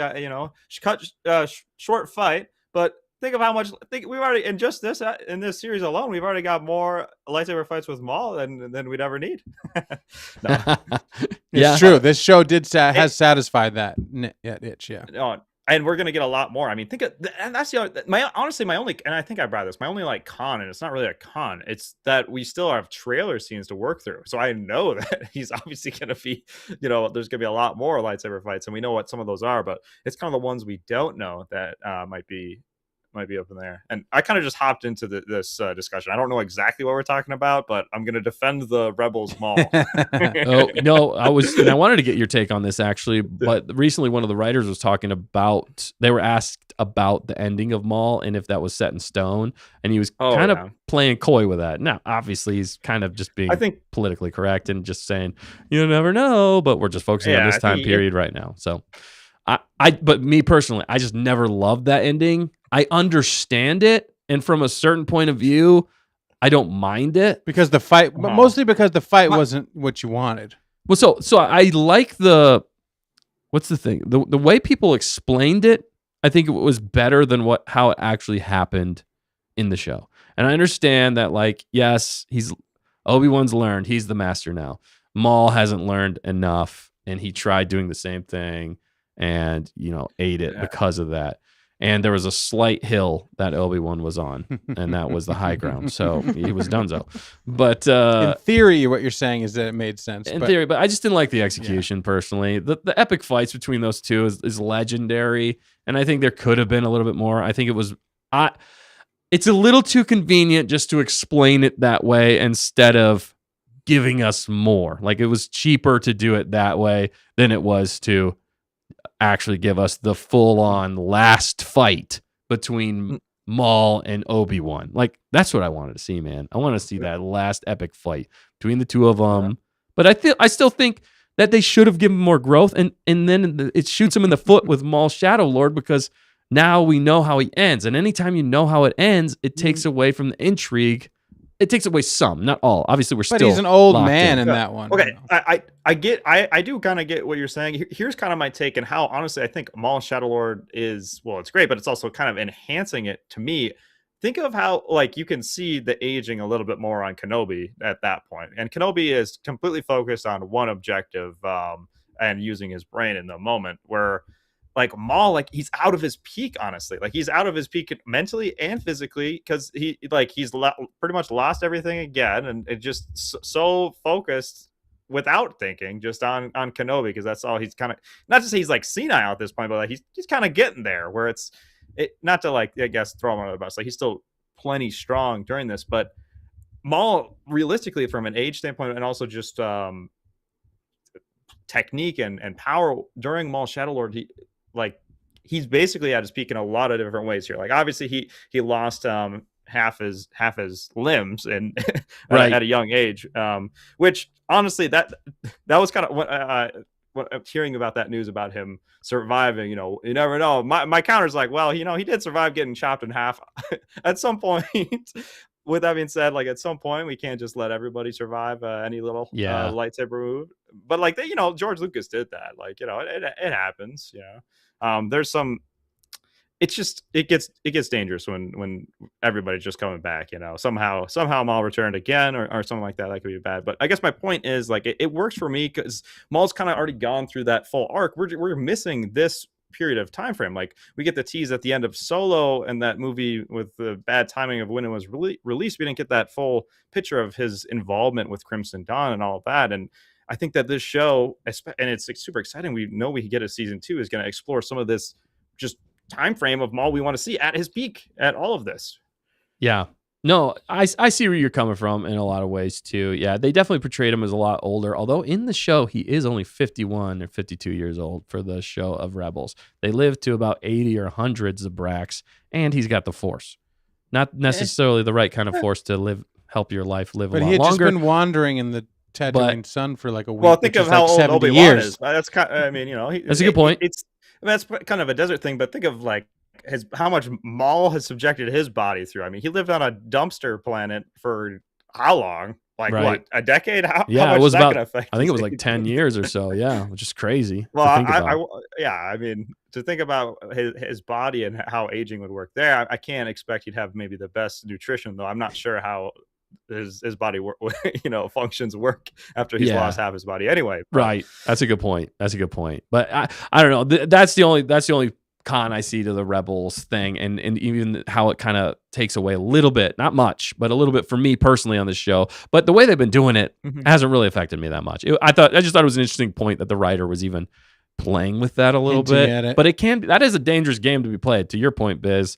Because if you just keep bringing people back from the dead just because they're popular, like, you're taking away, every time you do that, you take away more and more weight from the story. And then it's more unbelievable. And then it's just kind of like, okay, well, how are they going to fit them in this time? Are we ever going to get new characters that we can grow and get attached to? And this show is like 90% new characters. And that's kind of the thing is, like, realistically, we've gotten a lot of Maul content through Clone Wars, through the prequels, and for probably more than, not to say we deserve per se, but I think just this time frame and the underworld, there isn't a better character to kind of be the center point of attention. So it makes sense to utilize a character like this that we all happen to love and enjoy, and then not feel forced. And that's what the show has done so well so far. Is it leans onto some bits of nostalgia and some established lore, but that's not what carries the show. It's its own story, and it has its own new characters. And it's not like it's not the Maul show. Like, everything revolves around them, but they do it in a way that's new and refreshing and kind of covering things that, again, we are somewhat familiar with, but haven't really deep dived in before. I mean, we're on a whole new planet. Yeah. And people are That's a loving great point. Gen X. Yeah, well said. Yeah, very well said. That was very well said. Nicely done, Biz. Thank you. And, He's got to lead the way. He is the underworld. And this is an amalgamation, as they said, of like, what is it, Star Wars 1414, and then something Star Wars Underworld. It was going to be a movie. 1313. That was close. Yeah, and then the Underworld. The Underworld. Yeah, for sure. And how it kind of ties into, even in Solo, they're trying to tie that in as well. Yeah, we saw, what's his name himself, the actor, flippin' actor that played Maul in that one. Oh, Ray Ray Park? Parks. Yeah. I was like, what? Oh, yeah. No, So- agreed. And I love the fact too that they're keeping Maul. Like, he is just an extension. He's different, but at the same time, at his core, still 100% Maul right there. We're just exploring more of Maul, which is fantastic. Right. Can we talk about episode 4? Yeah, Yes, let's yeah. do it. Yeah, let's move on. Let's move So I on. was Yeah. gonna say his injury in episode 4 kind of Yeah. recalled some of his Recalled his aging. journey. You know, people get surgeries and things, and maybe they have, issues. I don't know, after a certain period, if you re-injure it. Well, Diodaki, what do we call him? Ricky Tikki Tavi. Ricky Tikki-Tavi, He yeah. knew the spot to go to. How did he know the spots to go to? Yeah. Or was it just his favorite spot to always injure somebody when he's in a life or death fight? Well, they're familiar with him. I'm sure they had the intel, for the Yeah. Jedi at some point. Well, Lawson had no clue. The Jedi, Maul would, the interesting thing about this too, and with the Jedi, is Maul would have been studied so much by the Jedi after episode 1, just for the fact that he's literally the first Sith they've seen in 1,000 years or whatever they say, for millennia or whatever. Yeah. So that's huge news. Like, we thought they were gone. This dude showed up and killed a Jedi, which is hard to do, and a very respected Jedi for his fighting prowess, living force, all that stuff with Qui-Gon. So, I mean, this would be taught like over and over, I think, and studied in the Jedi Academy. You would think. And so I feel like he would be very well back in the researched. Clone Wars. Like, he literally, like, while the Jedi were still in power, And he seems pretty old. Maul? No, Diodaki. Oh, Tikki Tavi. Diodaki. Yeah. He seems pretty old. Like, he would have been trained, or he would have been around. He might have even been in his peak back when Maul was doing his wrecking. How long has it been since Maul was wrecking stuff? 20 years? In the Clone Wars, or are you talking In the episode? original episode when he 1? first showed up. How old is he then, and how old is he now? So in episode 1, I think he's around in his 20s in episode 1, and then in the Clone Wars, he's in his 30s because it's about a decade. Okay. And then in this show, he's like late 30s. Okay. In this. Yeah. So Diodaki, he's got some gray little beard hairs. So Yeah. dude looks like he was around before Maul was even doing stuff. So you're right. He should know his crap. Definitely He should know. more of a Yoda type character when it comes to the usage of the Force. Maybe we haven't seen. I guess he grabbed that bridge, but then it fell apart again. Right. Or I mean his views on the Force, views on the Force. which I know is something you guys talked about yesterday on the show. What do you think about Diodaki, Biz, in this show? What do you think about him? I liked I his think- take, actually. Sorry. Yeah, it was a good take. I mean, the short summary is, I think that Diodaki in the show, he's a cool character, but he is I think he's destined to die and used in a way to turn Devin to the dark side. I mean, because that's kind of been Maul's approach. Like, he's strong enough where obviously, like he could have defeated Devin if he wanted to or whatever. That's not his angle. Like, he wants to turn Devin to the dark side, and her master Daki is kind of that prop per se to do that. I think that he went into that fight originally not wanting to kill Dio, but at some point maybe Maul recognized that he was a little bit stronger than he thought, and Dio, after he kicked his leg, he was a little bit angry and wanted to potentially take him out. But I think he went into the fight not wanting to actually kill Diodaki because he doesn't want to show Devin like, no, that this isn't actually me or whatever. And speculating beyond, I believe that at least my big prediction is that he'll use the Empire or the Inquisitors in a way to kill Daki or blame them for a death. And that's how he'll use Diodaki's death to bring Devin to his side and turn her. Right, which I see some people in the chat. The Sabersmith has a great point here, and I think you guys covered it last night as well about who you think's going to kill him. And you guys, you can talk to that a little bit more, Biz. Who do you think is going to be the killer of Diodaki? Yeah, I do think that an Inquisitor will kill him. And think about it, he's banged up. Like where we just left off, it seems like Maul did some actual, like he kicked him with his metal foot, right? It seems like he either broke some ribs or and something, landed on his back hard. Devin's like, are you sure you're okay? You know, a little bit older frame. I mean, much smaller frame too than Maul too. So yeah, I think that an Inquisitor is gonna kill Diodaki, and then at that point, Devin's got her whole world it will be completely turned upside down at that point. Like nothing her master's been saying has been working for her. Like she's had great conviction, to not fall to the dark yet, but I think they're just slowly chipping away at the cracks, and that'll be the camel that breaks. What's the saying? Oh my god, the Daki's back. The Daki's back. yeah, sure. He broke his back. Yeah. But it's not looking good for Daki. Long story short, from my perspective. I don't think he's in good hands in this show. No, he's cannon fodder for. Are you in good hands? Yeah, he's not the Allstate. He's not. We kept talking about the insurance because he's the insurance. He's voice. the insurance guy. Bro needs to get some. Good. He needs to see a good doctor. He's from the wrong era. He's from the wrong era. He is, and that's the thing. That's Dustin why and Nick were like, she might kill him. Did you guys say that? So that's a prediction that I'm throwing out there. That's dark. It's super dark, and I'm not sure if it's going to come true. But one of the thoughts I had was at the end of this that he'll make it all the way through, but the true test for her to turn to the dark side and follow Maul, to fully commit to the Maul way of seeing the galaxy, is she has to take him out. And I think that was too dark for me to think of. I know, dude. It's very dark. Yeah. But I'm like, how kind of poetic? It is the show. Yeah. How poetic would that be in some ways? If she truly became that. I think that's if Diodaki makes it past, let's say episode 8. Okay. Yeah, or in this next set of episodes, or like episode 8, I think the longer it takes for Dio to die, your theory is that could come higher true. Chance of it happening. Yeah, if it doesn't happen, because the episode 5 I think is called Inquisition, and so if it doesn't happen there, yeah, that's a good point.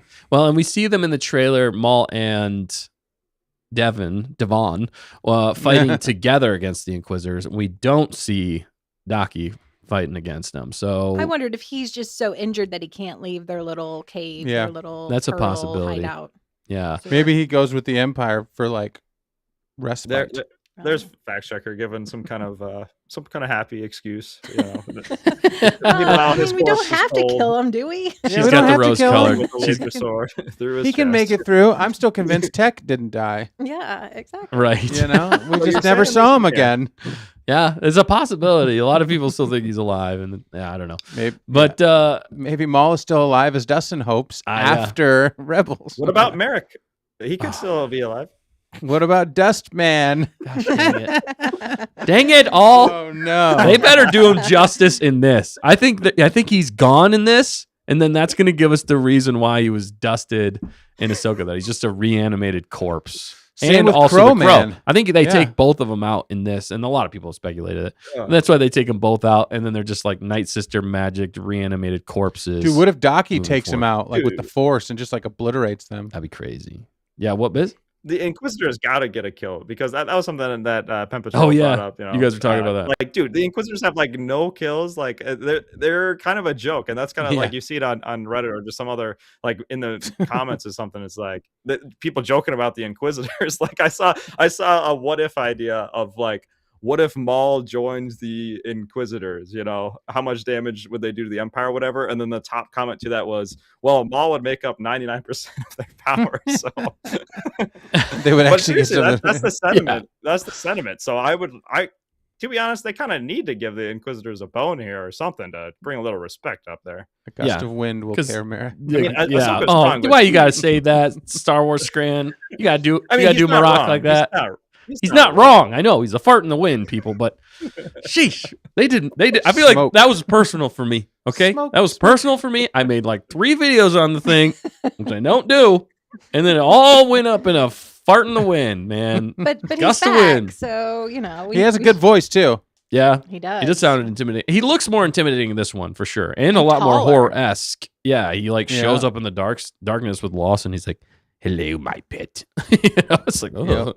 But all right, I was gonna say this earlier. With Docky and Devin, I did like the fact that in this episode, 4, that she actually shows him respect, and that she actually it showed more of the master apprentice relationship between the two of them, that it's not all contentious, because that's all basically what we saw from episode 1 and 2. We didn't get anything that was positive between the two of them. He was Right. still trying to teach her, and she Yeah. was like angsty. And then 3 and 4, she's not as angsty because she's been through a tough time, and she had to kind of give up something to escape. But I like that they showed that, because I think that is going to draw us even more into how it's going to tear her up inside. And When how she she's channeled some dark rage to get out of there. Yeah. Well, she didn't really get. She kind of made it out after he let her or whatever. I But mean, like, she channeled the dark side. but she man. channeled the dark side, and then she's got to go talk to him. Like, oh, everything's fine, Master. I didn't try to steal, and I didn't turn to the dark side to try to kill Maul. Well, she did say though to him that what was the line she said? It was like Can I it have was some very tea? hard, or yeah, can I have some tea? No, it was like it took a lot to get out of there, which was Mhm. almost like she had to give up some of her self and the good Yeah. side to Yeah. join the dark side a little bit to get out of there. So Yeah.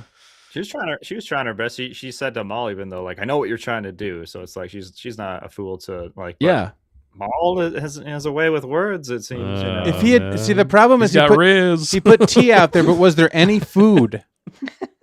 There was no food for the whole She show. was just starts hungry. with the whole show starts with her looking for an apple. You're right. Just give her some dang food. Like, if you She's just put probably out, join him right away. like some garlic bread or something. She probably would have gone for it. You Solves a know. lot of female problems. I mean, just give her Maybe- some sugar, Green apples. green apples. Green apples. Mm. I was going to ask, have we Yeah. covered the beginning or the intro of episode 4?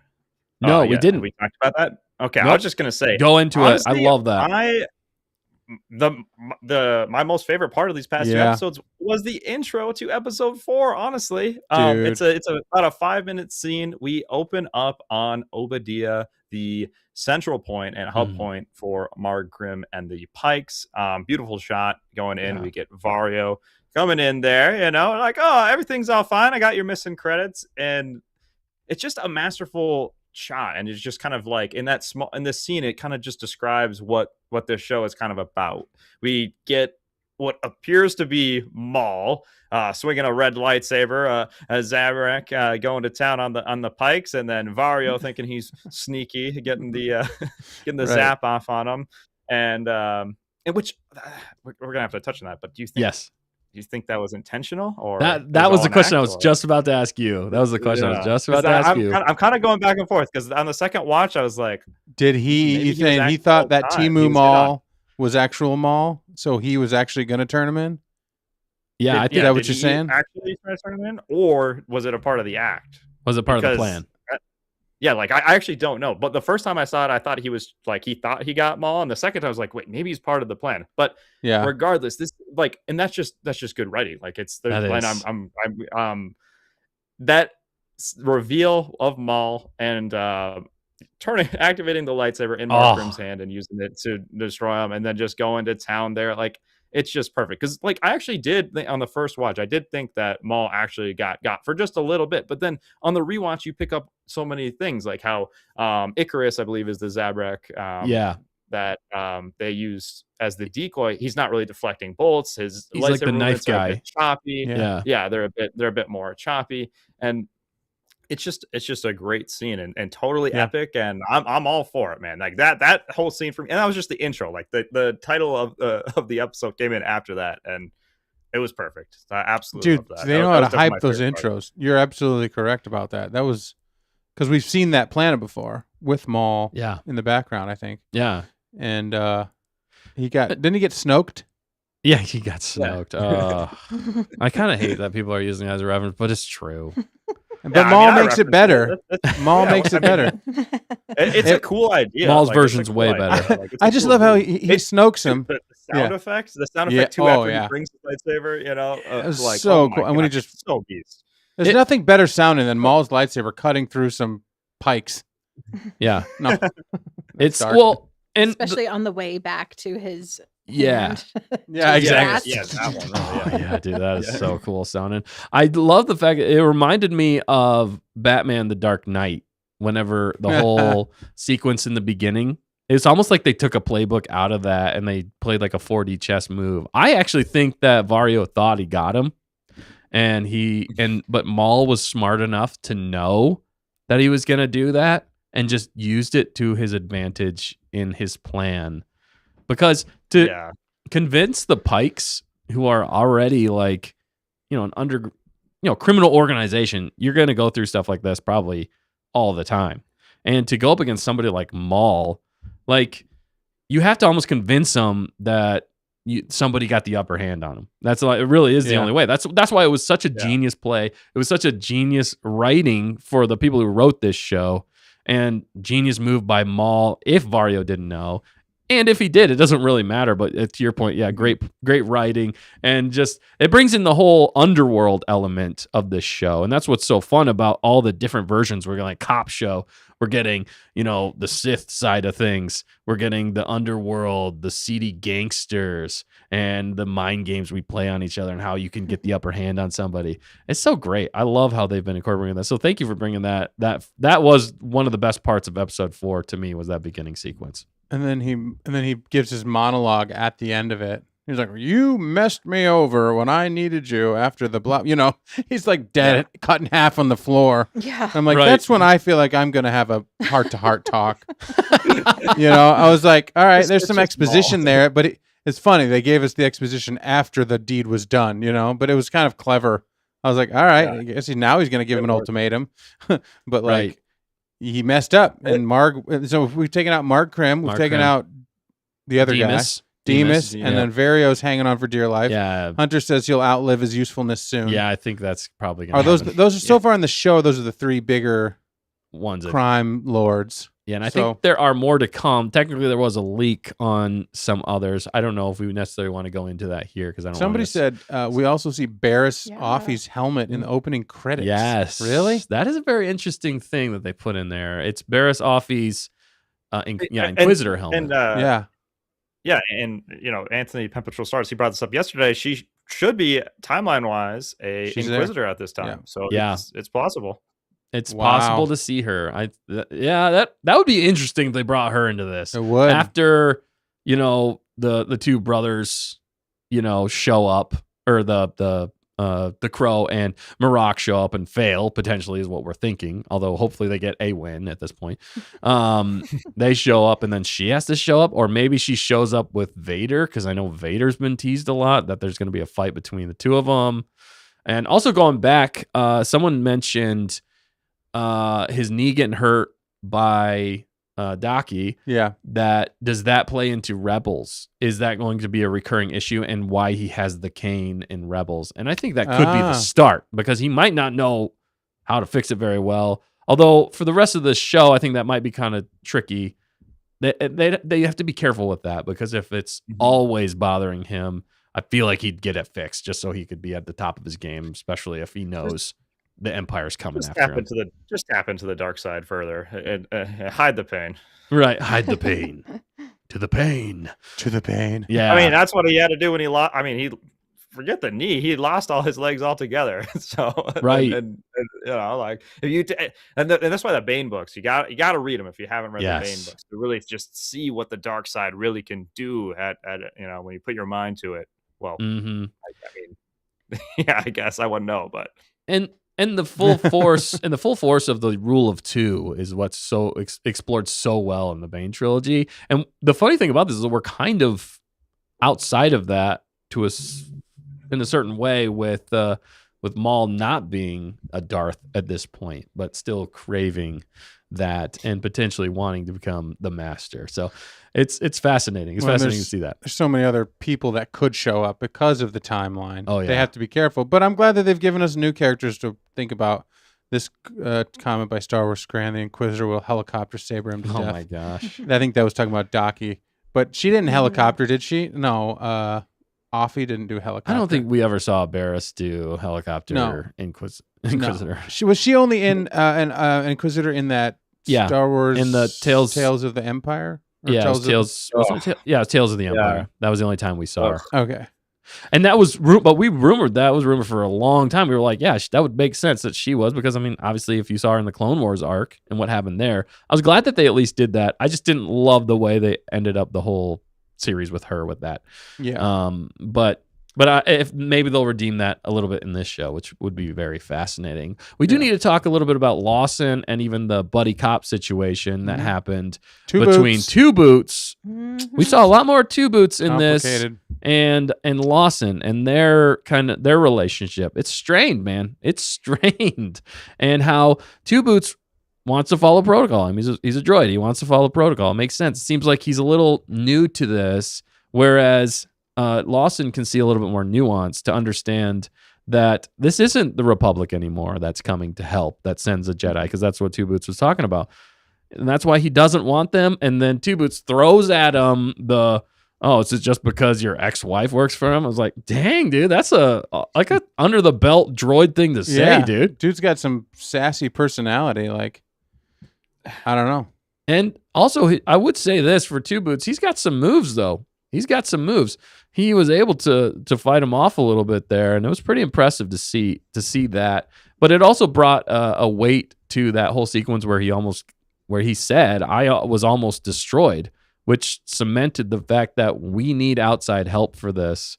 That I'm almost dying, others are almost dying. Yeah, we need help, and for Lawson to continue to be, no, man, we don't want them. We don't want them. We don't want them. Yeah. I think Two Boots is going to learn the hard way why we don't want the Empire to come. Sabersmith said the same thing. Two Boots has no idea what he has done. Yeah, exactly. Yeah, Go ahead. It's just such a tragic situation because Maul gives Brander Lawson the ability to not surrender per se, but like have an option. Like I think this is a different Maul where he's not like not so dogmatic in that he's just gonna go around terrorizing the planet. Like he genuinely doesn't want the Empire's involvement in his business, and Brander either. But Brander just leaning onto the side of justice a bit too much honor, and you can't really blame him for it because it's like it's you can't really let Maul operate either. But the irony in it is, it might have potentially saved more lives. It's tough to say. And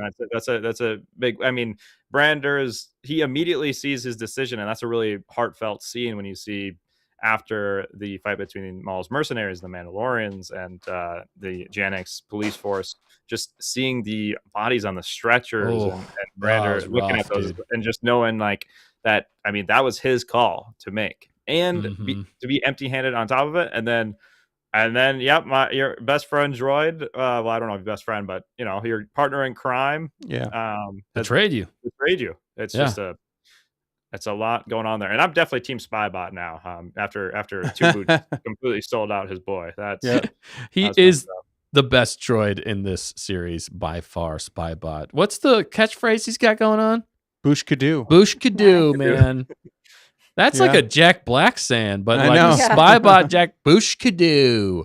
Yeah. And you just put it up there. The Sabersmith said maybe Spybot can fix it. Talking about Maul's broken. I think he's talking about Maul's broken knee. Exactly, yeah. Probably. Plus is it Brander Lawson. He screwed up with his son too. Dude's lost.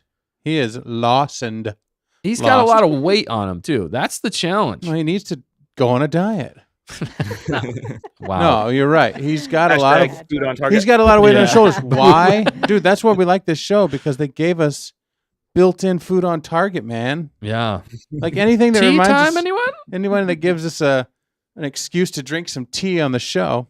But no, he's got like all the weight on the shoulders because he put it on his shoulders. He's like, oh, Yeah.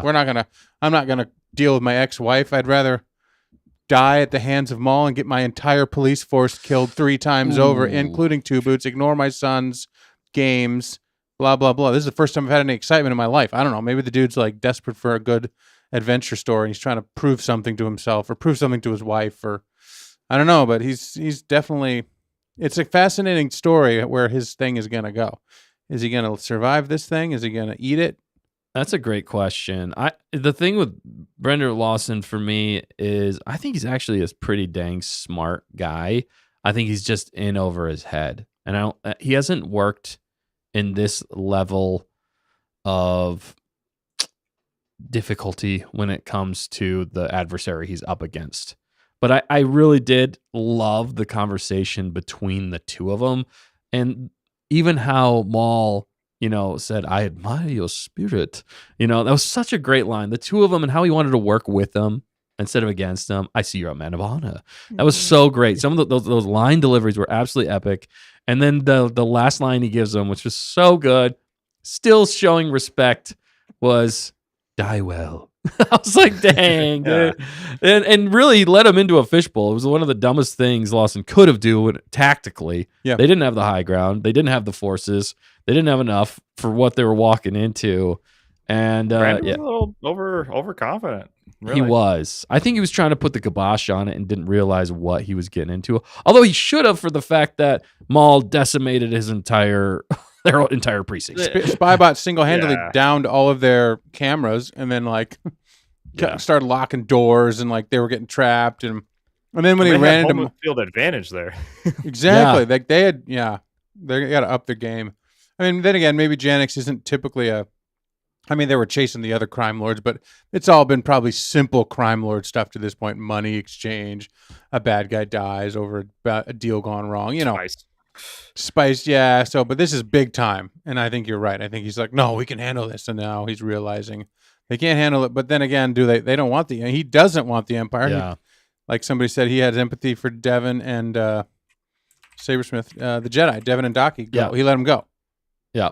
You know what I'm saying? He's like, you guys need to get out of here. So that's, maybe he's sympathetic, so he doesn't want the Empire to I think he mess is. him up. Yeah, and that's why when he said he is a man of honor, it makes sense. But we should circle back to the question, though. Do you think he's making it out of this series alive? Do you think Brander Lawson is going to Or make to it you, through? You can call him Branderman Lawson. Branderman Lawson? Brendaman. Yeah, thank you for I think he's calling going to back make it that. out alive because we need to see some redemption with him and his son at least. Yeah. Okay. Well, I don't know. What do you think? That might be the happy ending we get is actually with Brander Lawson and his son. Because I don't think anything else is going to end happy other than that. I do feel like that is possibly the only happy ending. And if you can't have the Jedi being good, Right. you got to have the lawman being good. Mm-hmm. Yeah? I don't know. What do you think, Biz? You think he's making it? Well, we have a season 2, so that kind of there's you got a little bit more to work with as far as prediction, but Yeah. he's kind of dug himself a mess. I feel like his bigger problem is the Empire at this point. Oh, yeah. As far as, and I actually kind of like what Tamerkin said. I feel like an outcome like that, if you maybe want to chuck that on the screen, is more likely for him at this point because he ignored Imperial protocol, and this is kind of known at this point. Like they're gonna find out some way or the other, and he could end up making the Death Star. Maybe we can. Maybe he'll get a cameo in Andor. Maybe he gets out and he joins the rebellion. That could be. That's, I think, where they should put him if he has to get out. Yeah. And, Or intelligence, Narkina, you rebel dark people. intelligence. Yeah, he could be like rebel intelligence, whatever. Yeah. He could. That would make sense, especially since he's already leery of the Empire and the path he's going on Right. and trying to take the honorable path. And maybe his wife will See give that. him a He lets the throw him a Jedi bone. walk. Yeah. That's what Yeah, I He mean. lets Maybe the Jedi maybe walk. too. maybe he's got like one grain of good graces with his wife, and she can help him. She's like, I found out they're gonna put you in Narkina 5. She tips him off. She's like, I'm not telling you what to do, but they're coming to arrest you tomorrow. Right. It could be. And then he bails and runs for it with 2 boots. That's maybe- going to be an interesting dichotomy. And now he's on the run with Devin, or maybe he's not. I don't know. I mean, they could. The fun thing is that they could do anything they want. We have no idea. This first 4 episodes bookended so nicely. Yeah. We're basically back to square one with a lot more complications in the middle. Most of them being the Empire showing up. Everybody's got a problem with the Empire. That's the thing. It's not like somebody's getting backup. It's like, oh, great. This stinks for all parties involved. But so cool how cool how they introduce him though. Just the Star Destroyer coming into the frame, and you're just like, oh, now things are about to get real, and that impending doom that it just puts across the landscape. I love how they did that at the end of this, and we're like, oh man, here we go. Things are elevating even more. And your point, Maul doesn't want him. Maul wants to destroy the Empire. Obviously, the Jedi don't want them, and neither does Lawson. So basically, nobody here besides 2 Boots, you 2 dumb, dorky boot head. Yeah, tomorrow 2 Boots would turn on him. So is 2 Boots? Are you guys throwing him in the trash? Is he in the trash? He's not redeemable. Okay. I'm sad I put a poll out saying Team Spybot or Team 2 Boots. I think if you're saying Team 2 Boots at this point, we got to question you. That's true. At least we know where Spybot stands. Yeah, I think that's why we root for Spybot. Boosh could do. Yeah, I mean, it's like, would 3PO turn in Luke and Han or any of them? No, he wouldn't. Right. As annoying as he was, he would have, he did a lot of things that he shouldn't do the whole time, admitting that we shouldn't be doing this. We shouldn't be doing this. That's what made him endearing. Right. 2 Boots. The comic relief. About to make you 0 boots. 0 boot. Yeah, take his dang boots away. Yeah. That's what he there's a little deserves. Star Destroyer at the planet now, bro. Like, come on. Yeah. Maybe he gets a promotion.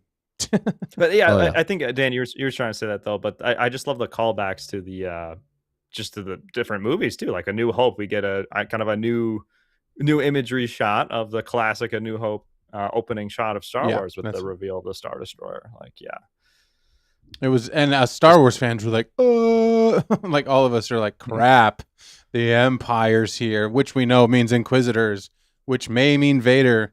Somebody was talking about Palpatine call out. Yeah, it could be. It could be all those things. That's what's crazy. They don't need it, but they got to be careful with how they do it. But why not? Yeah, they got to they got to be careful with how they do it. But I think this is the show to execute it well. With everything we've seen so far, I'm like, whatever you want to throw in there at this point, like I'm good with it as long as you do it to the quality that you've been doing the first 4 episodes.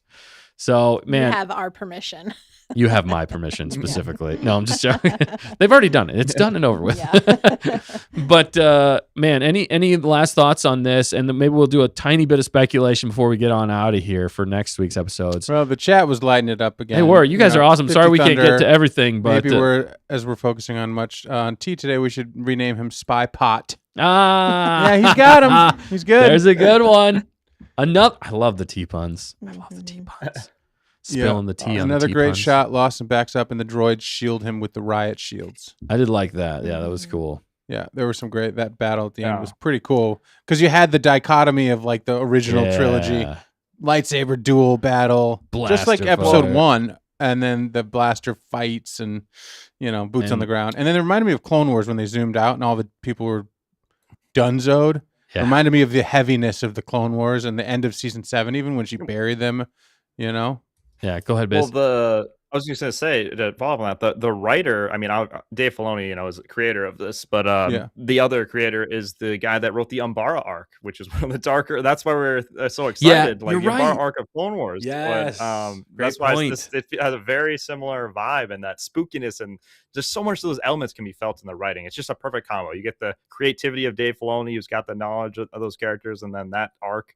Ooh, so good. Sammy Witt. And then knowledge of Sammy Witt being a co-producer on this as well, bringing his knowledge. I mean, in all of it's like a dream squad. It is. It's like, again, I tried to go into it without the rose-colored glasses, but I mean, it should be a home run out of the park, and it's looking that way. Just rooting for these next episodes, which I have the titles of.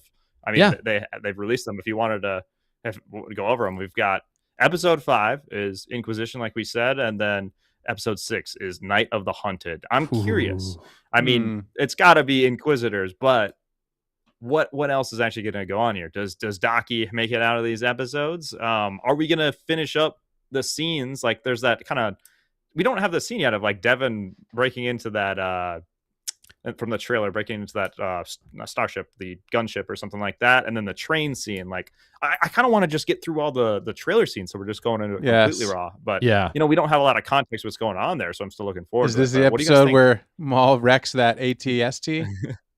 Ooh, Ooh. Or the 2 episodes? You know what I mean? Yeah, I think. Maybe. Oh, man, it's hard to say the actual timeline of things. I almost feel like the climax is going to be the train sequence with the Inquisitors and Devon fighting. I think earlier we're going to get. Yeah, I think anyway. I do, and then maybe that final shot will be maybe towards the end of Maul cutting that ATST in half. Yeah. And then, but before that, I think they're going to be, being hunted earlier on, and that's the sequence with her jumping onto the ship.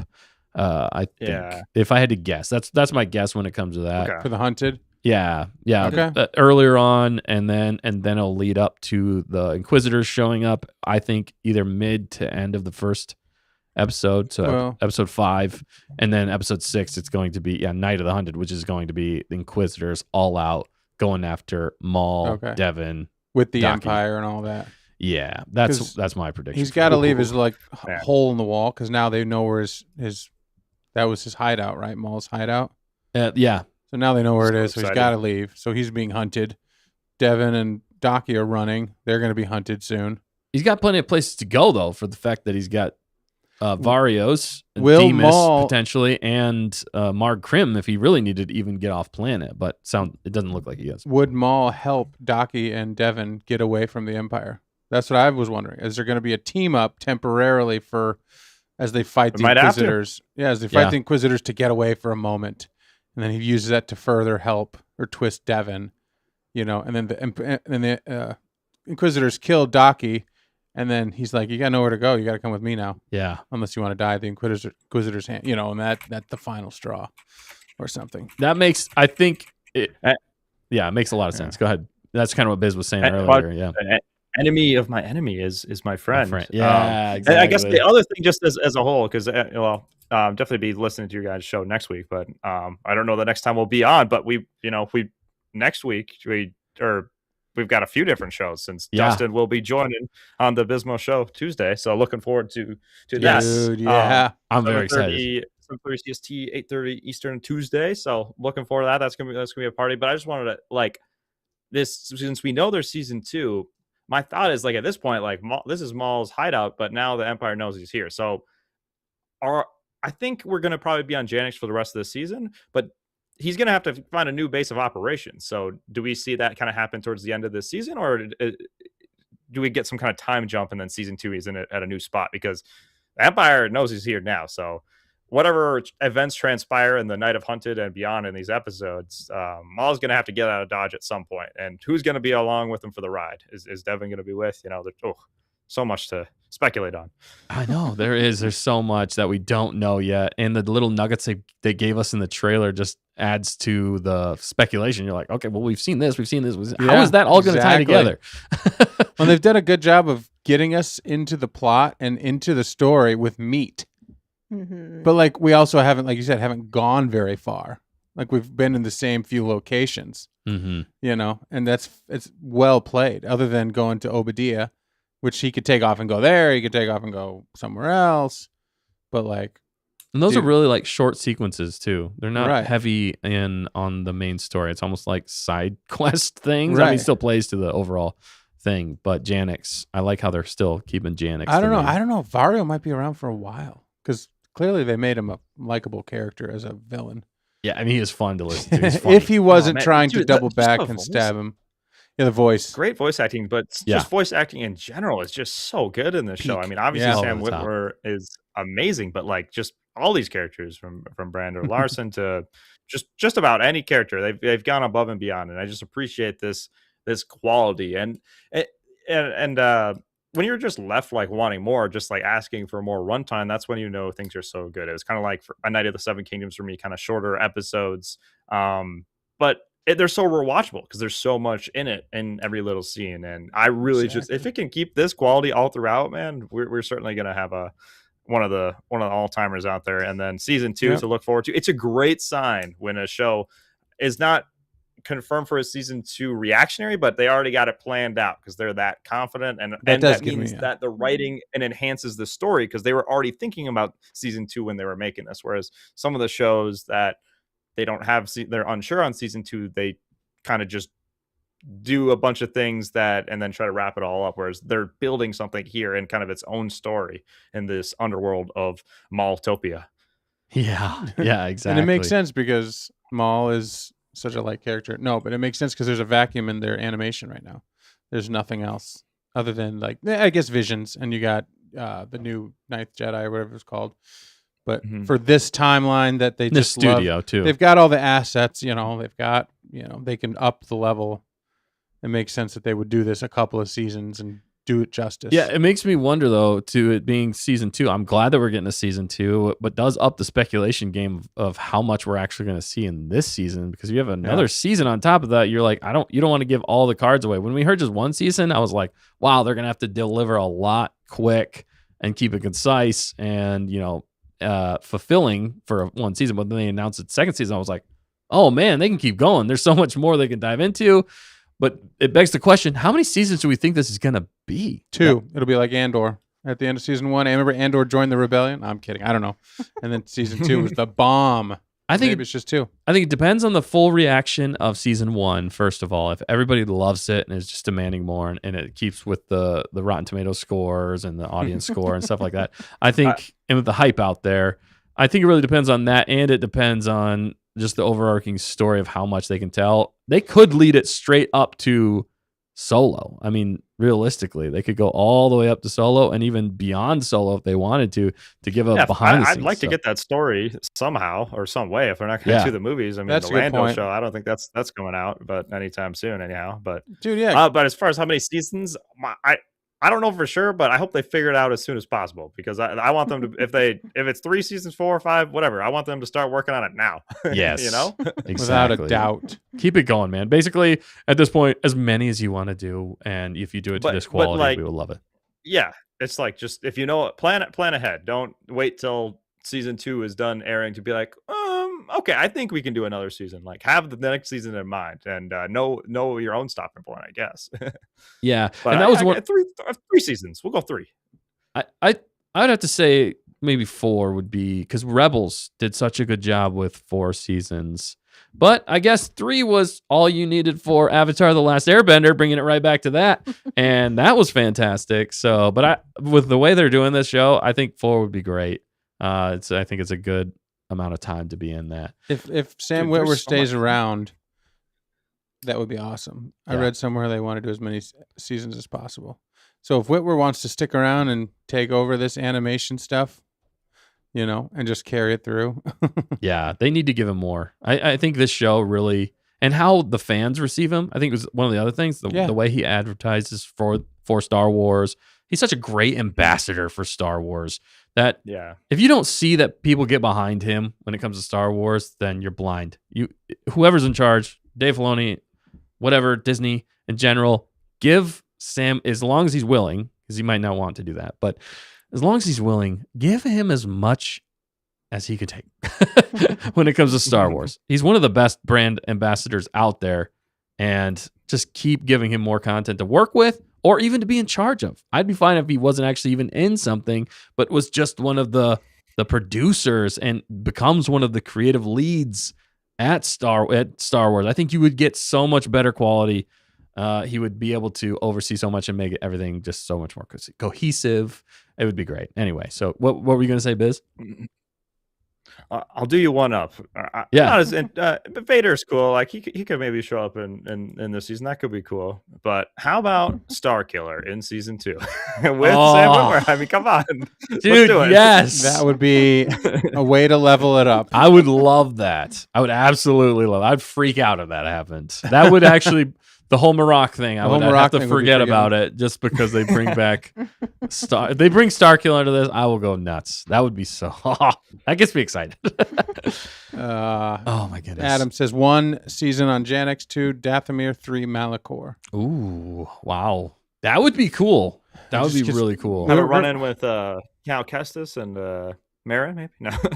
I hope they do Actually, stuff like trying to that. think. He's Yeah, no, not that's really. possible. That's possible. Is he around? Yeah, that does take Well, place around. this Yeah, time if frame. you think about it, Cal Kestis, he a survivor of Order 66 himself as a Padawan. Yeah, you're right. Yeah, And this Not is a like right cliffhanger. now, but future seasons. Like think of because it comes back to kind of what I was saying is like the root of the thing is Maul was on this planet because the Empire didn't know that he was here, like so he could operate. By the end of the season, he's gonna have to get off this planet. yeah. So I'm thinking like how they do between season 1 and 2. We'll see how season 1 ends, but probably some kind of like time jump a little bit. Whether he's getting more, like because that's what is the show really about? It's about Maul, but like it seems like it's about the criminal formation and whatnot. So it would Yeah. make sense to jump a year to kind of see where he's at and what his next objective is to be that thorn in the Empire's side. Yeah, that's a great point there with him. And once the Empire knows about Maul, other than like, there's not very many other people out there that should become number one to get that loose end taken care of. at least when it comes to Papa Palps, unless Papa Palps just knows, whatever, Maul's going to do his thing. If I need to, I'll take him out again or whatever.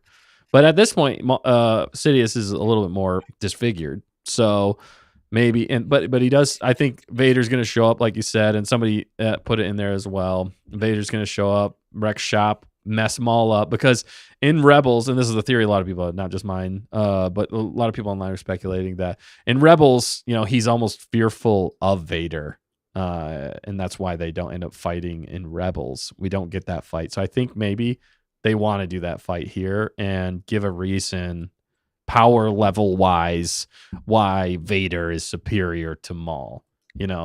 Almost still keeping that and setting it up.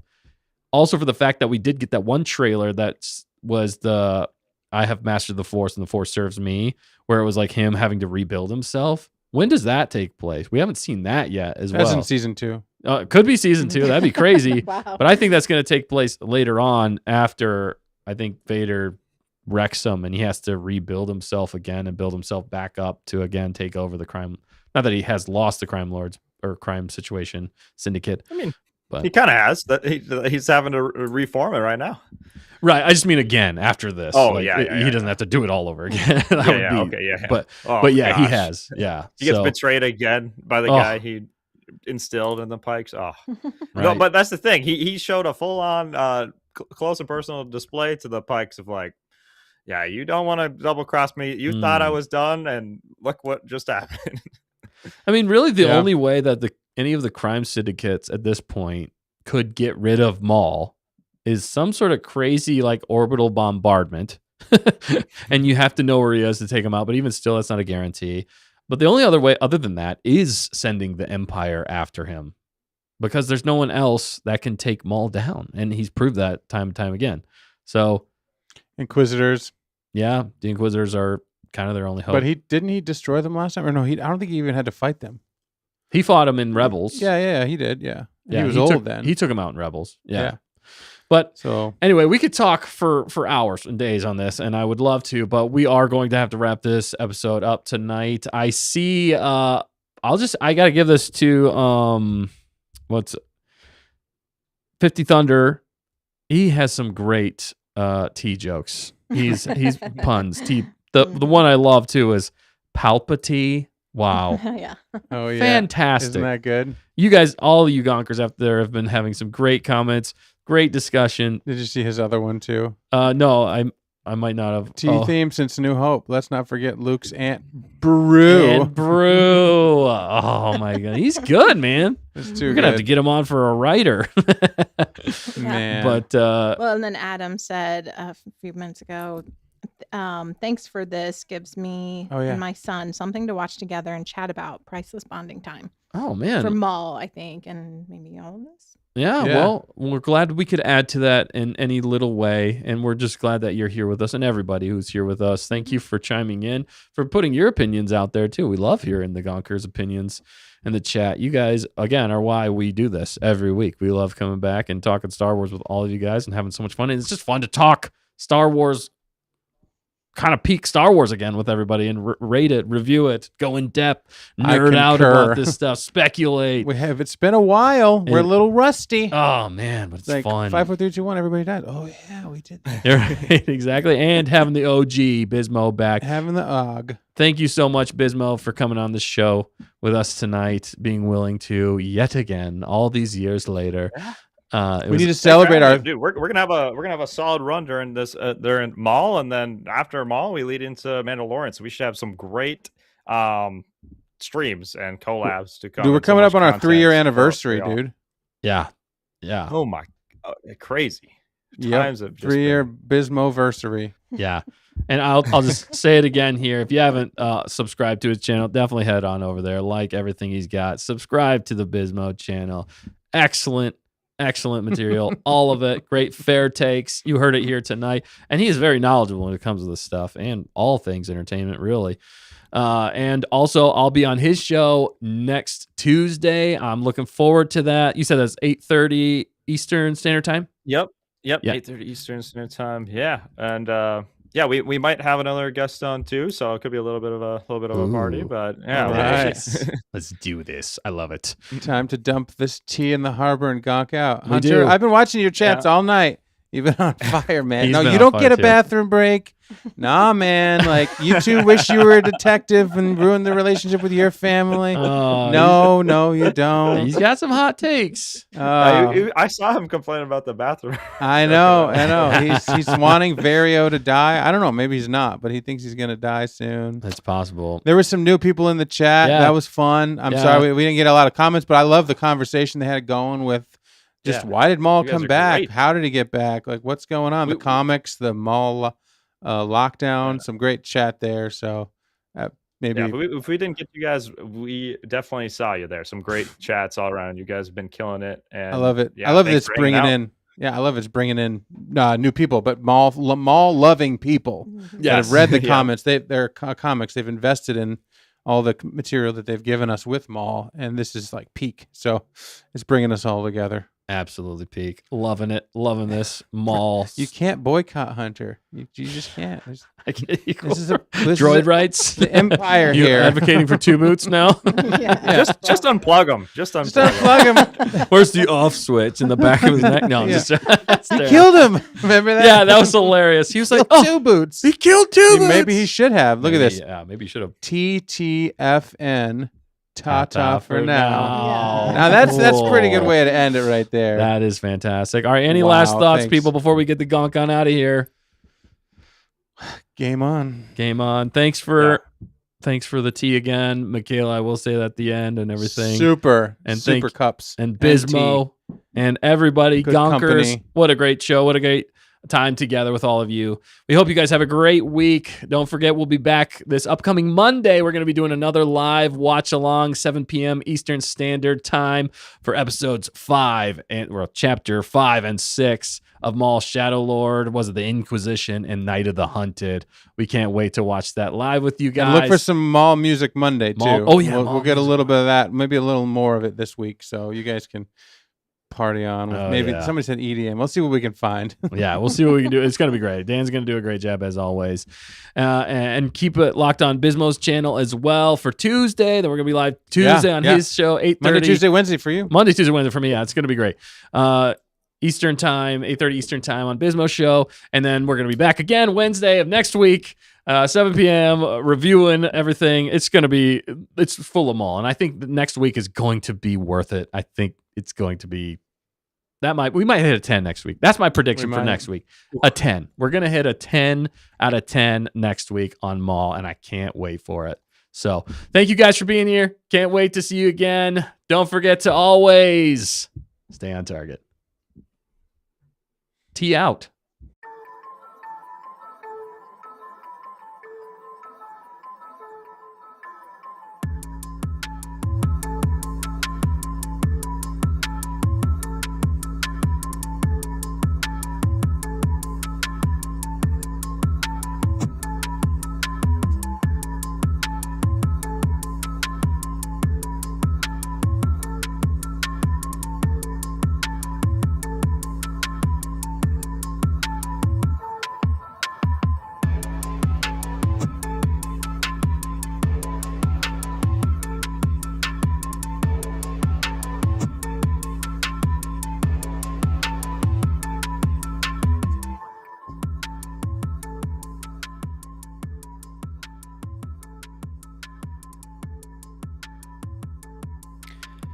formerly Darth, now just Maul.